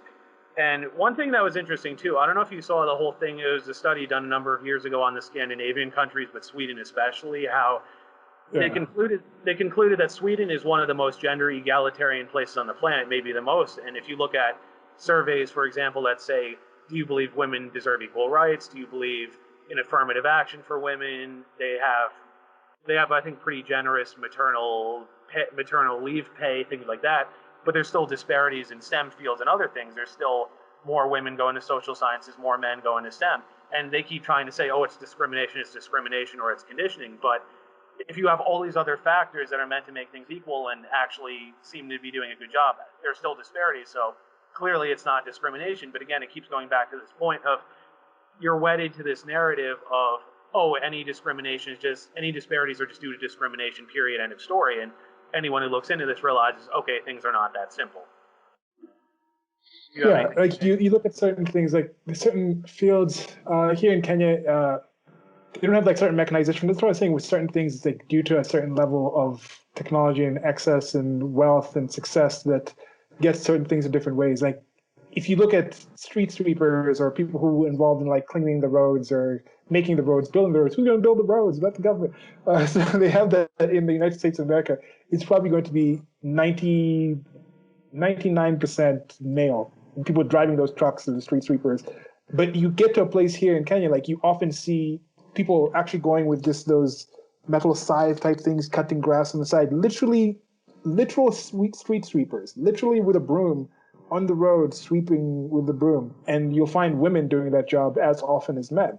Like when you go to construction sites and people building the roads, digging potholes with rocks and making sidewalks, there'll normally be a woman tied into like construction kind of crews. Sometimes she'll be doing those kind of lesser physically active things, but sometimes you'll still see them in the ditch digging and things like that. And would somebody say like there's more gender equity in Kenya because of this? Is that the world that your average Western feminist from Wesleyan or some Sarah Lawrence or one of those female school, those all female schools wants to see? No, they normally focus on the preferable, the air conditioned rooms, the CEO type of things. They look at those things and say we desire equal representation in those preferred levels, but they don't look at the negative things. I don't think any feminist in her right mind would say we want equal representation in child genital mutilation going on in the United States of America when he talks about circumcision versus the female genital cutting. No one would say that. But how many are also saying we'd like to drop the number down? How many are saying we need to do some things to get to a point where women are working in as dangerous conditions as men to lead to the level of 95% of workplace deaths being, you don't hear them saying we need parity there. You don't hear parity being talked about. Let's get the suicide numbers up. You know, this world is like the world that's supposedly so anti-female that you have a situation where male suicides are 80%. And then with this number again, I need to double check and see if when you look at attempts, if it's more on parity, because maybe men are just more successful in the modes. Now, again, this is the thing. Is this a social construct that men tend to go for a gun to their head in versus women will take something like pills and with a note that's a longer time? So is there something in there? And that we're talking about with the terrorism, with the violence, like why do men in that situation use modes that are a lot more directly physically violent, whereas females might use something that is more cerebral, might go into something else like the cutting, taking some time and that. So there's different kinds of things where there's interesting things with these topics. And as we've mentioned in this, we've talked about a lot of different things. There's things that are being pointed out that is simply just descriptive of something. This group happens to have fewer people doing this thing than this other group. Complete agreement. But after saying that now we need this group to be prevented from doing this and have these other people invest all this money and encourage that all these other people that haven't decided to do this must enter that group for some supposed greater social good. That's the aspect that I think me and Steven have the issues with. That's the aspect that goes in critical theory and all these other things that is objectionable, where you're going into that point where you're going to the prescriptive part. The descriptive part, we don't really have much of a disagreement with most of these people pointing out these things. They're descriptions of things that actually exist, but the prescriptions of why those things exist and what we're supposed to do about them, that's the nitty-gritty. That's where the actual issues are, and that's where we are allowed to ask why, and you should be you should be able to provide the evidence of why that should be changed. Well, yeah, because broadly speaking, I would say, yes, we should talk about race issues, sex issues, class issues, all that. My problem is it's the methodology for how they even decide what an issue is, that they cherry pick certain things, ignore other things, and then their prescriptions, as we're saying, are completely upside down. Like, for example, I was thinking of, did you see what happened with the orchestras and the blind auditions, that whole thing? Was that the one where... It was a few months ago. I think it was from the New York Times. Okay. So basically what happened was they were complaining that there weren't enough minorities in orchestra a while back, so they started doing blind auditions. but there still weren't many minorities in orchestra, and then they were still complaining, oh, it's due to discrimination. But how are you discriminating against musicians if you can't see them and know their ethnic background? You just hear their music. So it's this completely backwards thing of like, it's Ibram Kendi and other people, the argument of, oh, any disparity, it must be discrimination in the end. And it's like, okay, did you ask the question of how many minorities want to be in classical orchestras? How many applied? How many got turned down? Like, they won't ask those questions. Just, no, we are supposed to say this is discrimination, and we have to forcefully change it at the end. That's their entire thing. Yeah, but is that applied for things like the professional football league, like and the NFL, the NBA? But then, do people do an inverse? I haven't heard this yet. I wouldn't be surprised if somebody has said something, or they're talking about we need an outreach to make the NHL have more black representation. There might be some people already talking about that, but I think people will avoid that because that'll be too blatant of a thing to just switch that over to the NFL. I know they've talked about ownership. We need more, and that again is an indicative of what I'm saying. With some of these grievance studies, or some of these hyphenated studies type of thing, they look at the top, at the how do we say the top the most? Because I could be right, I could be wrong. You look at something like the NBA, and if you look at the people who are employed to make the NBA run the stadiums, run the actual venues, supply actual drive the players around, make sure they're cover their sports, make sure they're actually as popular and as healthy and all these things. The servicing of the NBA, the servicing of the actual players. What would the racial division be? Is it more equitable towards? Is it 14% black? I think I wouldn't be surprised if it's more white people in that actual involved in the NBA, in running the NBA, the day-to-days of the NBA, than they are. It definitely doesn't match the players. It's definitely going to be nowhere close to, I think it's 75% or something like that. 75% of the National Football League is black, African Americans, and specifically African Americans. And not even like the NBA, you go and you talk about the foreign players and things like that. So specifically black people, mostly descendants of slaves. You look at the people who are serving them, making sure they're able to be on the field and get their product out there. It will be predominantly white people. It's probably going to be matching the numbers. Like, it's not going to be matching the numbers of the ownership because the ownership is violent. But how come people focus on equity in the ownership but won't focus on equity on the people who are serving the black people to be able to go out there and be this millionaire famous athlete? There's too many weirdness. Too much weirdness going on. And just to sort of wrap up, I asked the question again of, in recent times, what has a lot of this contributed? Again, we get the first wave feminists, we get the second wave, okay, right to vote, access to colleges and careers, but then in recent times, it's like Megan Murphy was saying, it's not only what are they achieving, but what are they striving for? Like, she even has asked these activists, what are you looking to achieve? Oh, I want to end white supremacy. What is white supremacy? And they keep redefining what it is and how they measure it, and then I was even getting into a spat with some people on Instagram where they're like, why are you criticizing Ibram Kendi? Don't you want racial equality? And I said, well, first off, I want to remove barriers to opportunity. I want to help mitigate some of these class differences. Yes. Do I want a committee that investigates every single person and thing and says, okay, we decide this is racist, throw these people in jail? No, I don't see how that's going to do it. And if they keep shifting the goalpost on what counts as racist, where does this lead? It can be, okay, anything that the ruling class decides is bad and you're going to be punished for. And yeah, it's great if you're in charge, not great if you're anyone else. Yeah. It's those demands that people have of the different things in order to achieve some preferred or observation of what they have. Like if the NBA, WNBA, for example, is saying, we're just the same as the men, or we need equal representation in the coaches and the ownership and things like this, would they also say we also need to be served only by women? We want only women bus drivers, only women people working in the arenas, only women food service makers? Would they be supportive of an all-female league in that sense, or all women, or whatever they want to say, because it's just the same?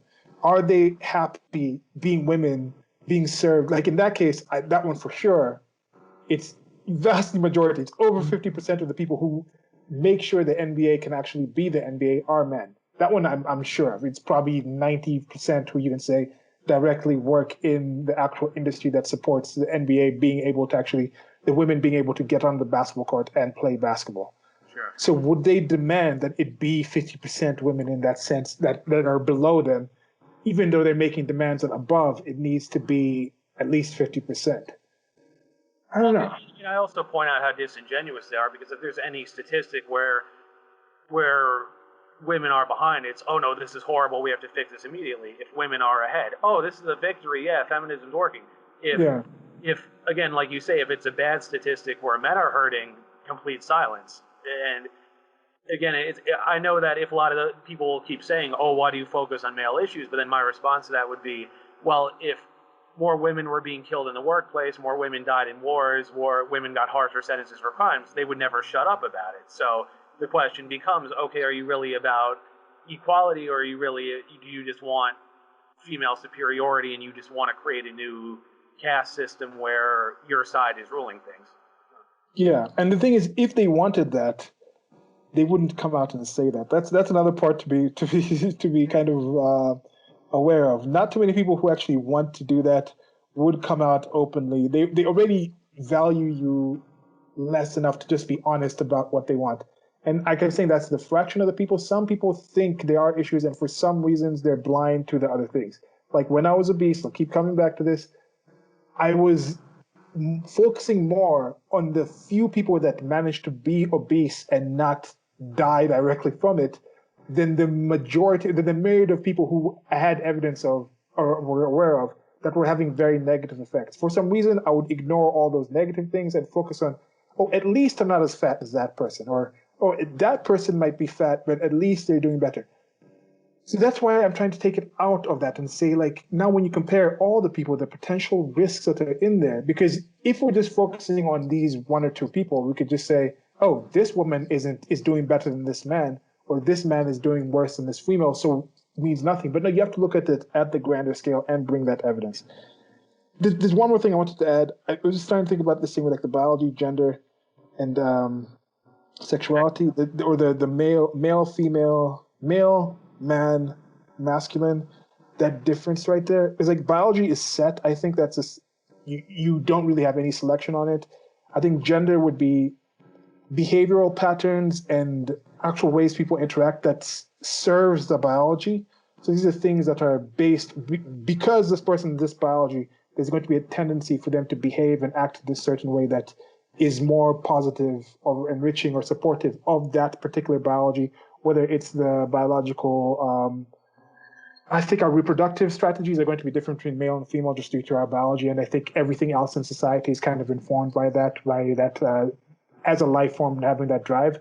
Then when it comes down to the sexuality, which is masculine and feminine, now that is more like descriptive. That is more signaling that you are a viable part or as a part of that gender.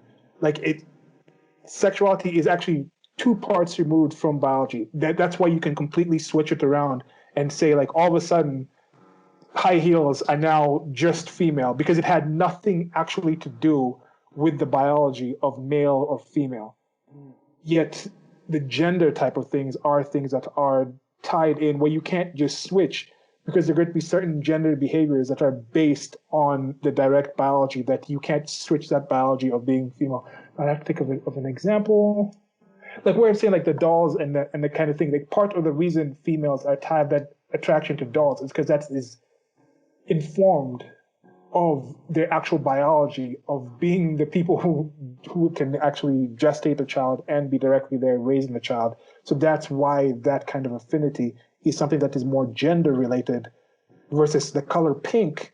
Now that would be something where it's more sexuality, where in the beginning of when they actually started doing those different color things, the boys were the ones with red and pink, and then that switched over. Even the term girl itself used to be just about children, and then switched over to females. So yeah, I don't know. That's something that I think is key. Whenever I get into a conversation that I'd want to discuss this, and this is again is a conversation series, we want to open this up for other people who might want to comment on it below, or might want to challenge us or inform us or just tell us about something else and continue this conversation series. I think I'd be open to it. Stephen would be open to it.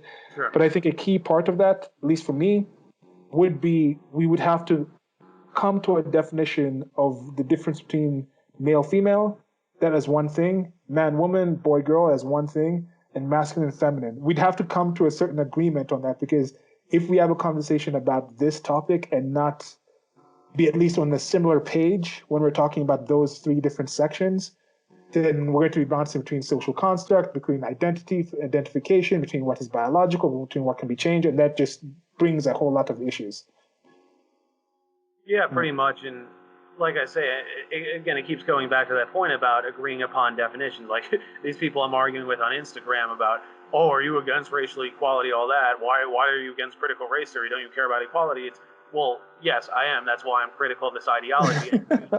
Do you yourself actually understand what the ideology is and it advocates, or are you just doing the usual, you're a terrible person if you don't agree 100% with what I say? And if it goes back to your example you said to that guy in the comments about, if a religious person says to me, you're evil because you don't subscribe to my holy book, I'm not going to have a debate with that person, because it's not going to be in good faith, so to speak. It's just going to be, we're going to spend the whole time, it's, well, you're a sinner because you don't agree with me. It's the same thing with these feminists. Like, that's why I don't argue with them. And one of my friends even said he hasn't argued with them since the 90s, because it's just, oh, if you disagree, or even if you question this, or you're skeptical in any way, well, you just hate women in the end. And it's, you can't have a reasonable discussion. They don't even want a reasonable discussion. It's just shut up and submit, basically. Yeah, and that's a weird thing.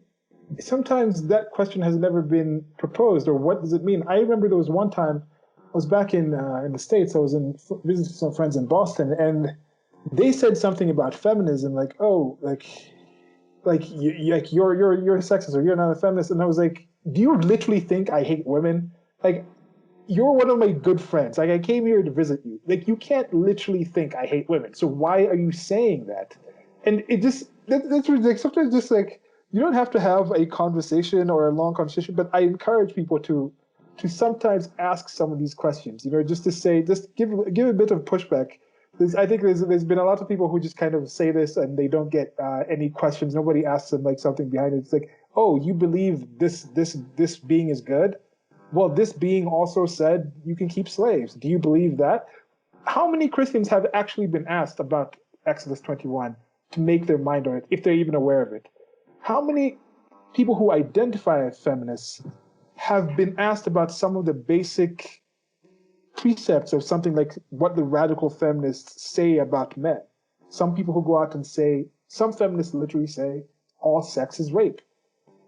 I do not think that 95% of the people who identify themselves as feminists literally think that. They can't.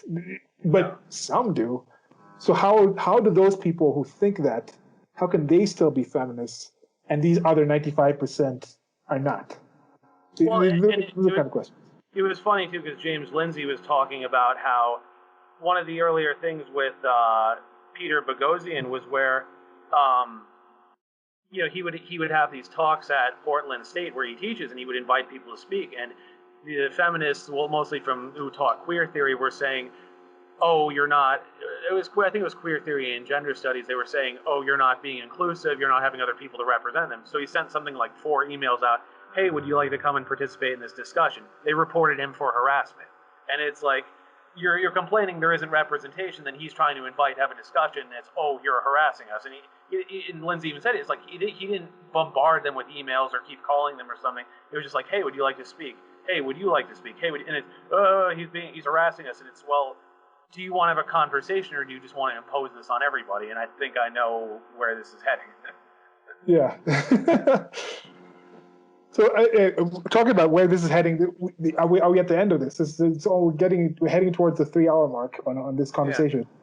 Okay, so we've been over on the feminist thing, and I think another question to you guys: what do you guys and gals and people who have been listening to this, what do you think the basics of feminism are? Like, for example, current year, you don't have to believe in dragons to be Christian, but once upon a time when Saint George was beatified, most Christians probably believed in dragons. Like, you had to believe that was a legit beatification, But if you had a pope right now who had literally come out and spoken about dragons existing, and then the current pope retires or passes on, and that person's not getting picked to be the next pope.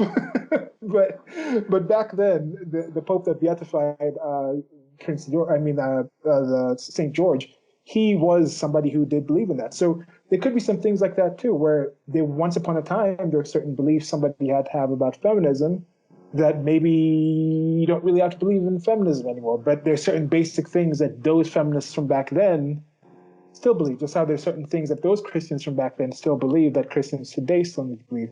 So what do you think, after listening to all we've said here, are the basic aspects of what somebody would be like to be a feminist? Not just be like, what's that thing? Feminism is just about the equality between men and women. Or feminism is the radical idea. Was that it? Feminism is the radical idea that men and women are equal. Yeah. I've heard that in some way being said, and I don't think they're equal to begin with, but I don't think that's the definition of feminism. Well, and again, it's the point of when you say equality, in what respect? Are you talking about, I think they should have access to the same opportunities, but that doesn't guarantee equal outcomes? Sure, if that's the case, we agree. If it's, no, there has to be an even disparity in every single thing, or, it's okay if in some cases women are ahead, well, we're not advocating for the same thing. Yeah. So yeah, that's my question. What do you define feminism as? Did you have a similar definition of what feminism was before you heard us have this this conversation? Has it changed at all? Did you have a previous one before that you've changed, or let us know. That's something that I would be curious to hear about from you in specific, and anything else, any other thoughts and ideas and things that you may have about what has been said here or in the other parts of the series, and I suggest you check those out as well. Anything else? Nope, that's all I have. Okay, so that's it. Goodbye. Stephen, just stay on a bit longer just to have a little finish up of this, and we can set up the next conversation. Sure. Okay, so that's it from me. Goodbye, everyone. Bye, everyone. Thank you for listening.